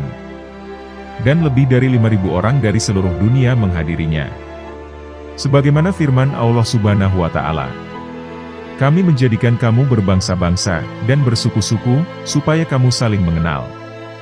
Quran Surat Al-Hujurat, ayat 13. Para pengikutnya berasal dari berbagai lapisan masyarakat. Orang miskin, menengah, kaya, pengusaha, dokter, pengacara, psikiater, astronom, tukang pipa, sultan, dan anggota keluarga kesultanan. Semuanya tertarik dengan kesederhanaannya, dengan senyumnya, dengan cahayanya, dan spiritualitasnya. Jadi, beliau dikenal sebagai Syekh Universal dengan beragam latar belakang. Perkataan-perkataannya dan asosiasinya telah dikumpulkan dan diterbitkan dalam banyak buku, termasuk serial Mercy Oceans, dan lebih dari 35 judul lainnya. Ribuan rekaman video, dan ribuan jam ceramahnya juga telah didokumentasikan. Kehidupannya senantiasa aktif. Beliau adalah seorang musafir di jalan Allah, jarang tinggal di rumah, selalu bergerak dari satu tempat ke tempat lainnya. Satu hari beliau berada di timur, hari berikutnya sudah berada di barat. Satu hari beliau di utara, hari berikutnya beliau di selatan. Anda tidak akan mengetahui kemana beliau akan pergi dari satu hari ke hari berikutnya. Beliau selalu bertemu para pejabat untuk mendorong dilakukannya rekonsiliasi dan mendorong perdamaian, serta memelihara lingkungan. Beliau selalu menanamkan benih-benih cinta, perdamaian, dan keharmonisan dalam hati manusia. Kami berharap dengan semangat ajarannya, semua agama akan menemukan jalurnya menuju rekonsiliasi, dan meninggalkan perbedaan-perbedaan, untuk hidup secara damai dan harmonis. Prediksi Syekh Nazim tentang masa depan dunia, merupakan kelanjutan dari prediksi Grand Syekh Abdullah. Yaitu, dengan mengungkapkan kejadian-kejadian yang belum terjadi. Memberi peringatan kepada orang-orang, agar mereka memperhatikan apa yang akan terjadi. Seringkali beliau mengatakan, komunisme akan berakhir, dan Uni Soviet akan terpecah menjadi negara-negara kecil. Beliau juga memprediksikan, bahwa tembok Berlin akan dihancurkan. Dan semua prediksi itu terbukti benar. Rahasia dari silsilah emas tarekat Naqshbandi berada di tangannya. Beliau membawanya dengan kekuatan tertinggi. Rahasia itu bersinar kemana-mana. Semoga Allah Subhanahu wa Ta'ala ridho atasnya. Semoga Allah Subhanahu wa Ta'ala mengirimkan lebih banyak kedamaian, berkah, keselamatan dan cahaya kepada Nabi tercinta Muhammad, keluarganya, dan sahabatnya. Juga kepada semua nabi, para aulia, khususnya hamba-hambanya yang taat di dalam tarekat Naqshbandi, dan semua tarekat sufi lainnya. Syekh Nazim wafat pada tanggal 7 Mei 2014. Atau bertepatan pada tanggal 8 Rojab, tahun 1435 Hijriah. Beliau wafat dalam usia 92 tahun. Peran Syekh Nazim kemudian digantikan oleh putra sulungnya, yakni Syekh Mehmet Adil Ar-Rabbani, sebagai pemimpin tarekat Naqshbandi.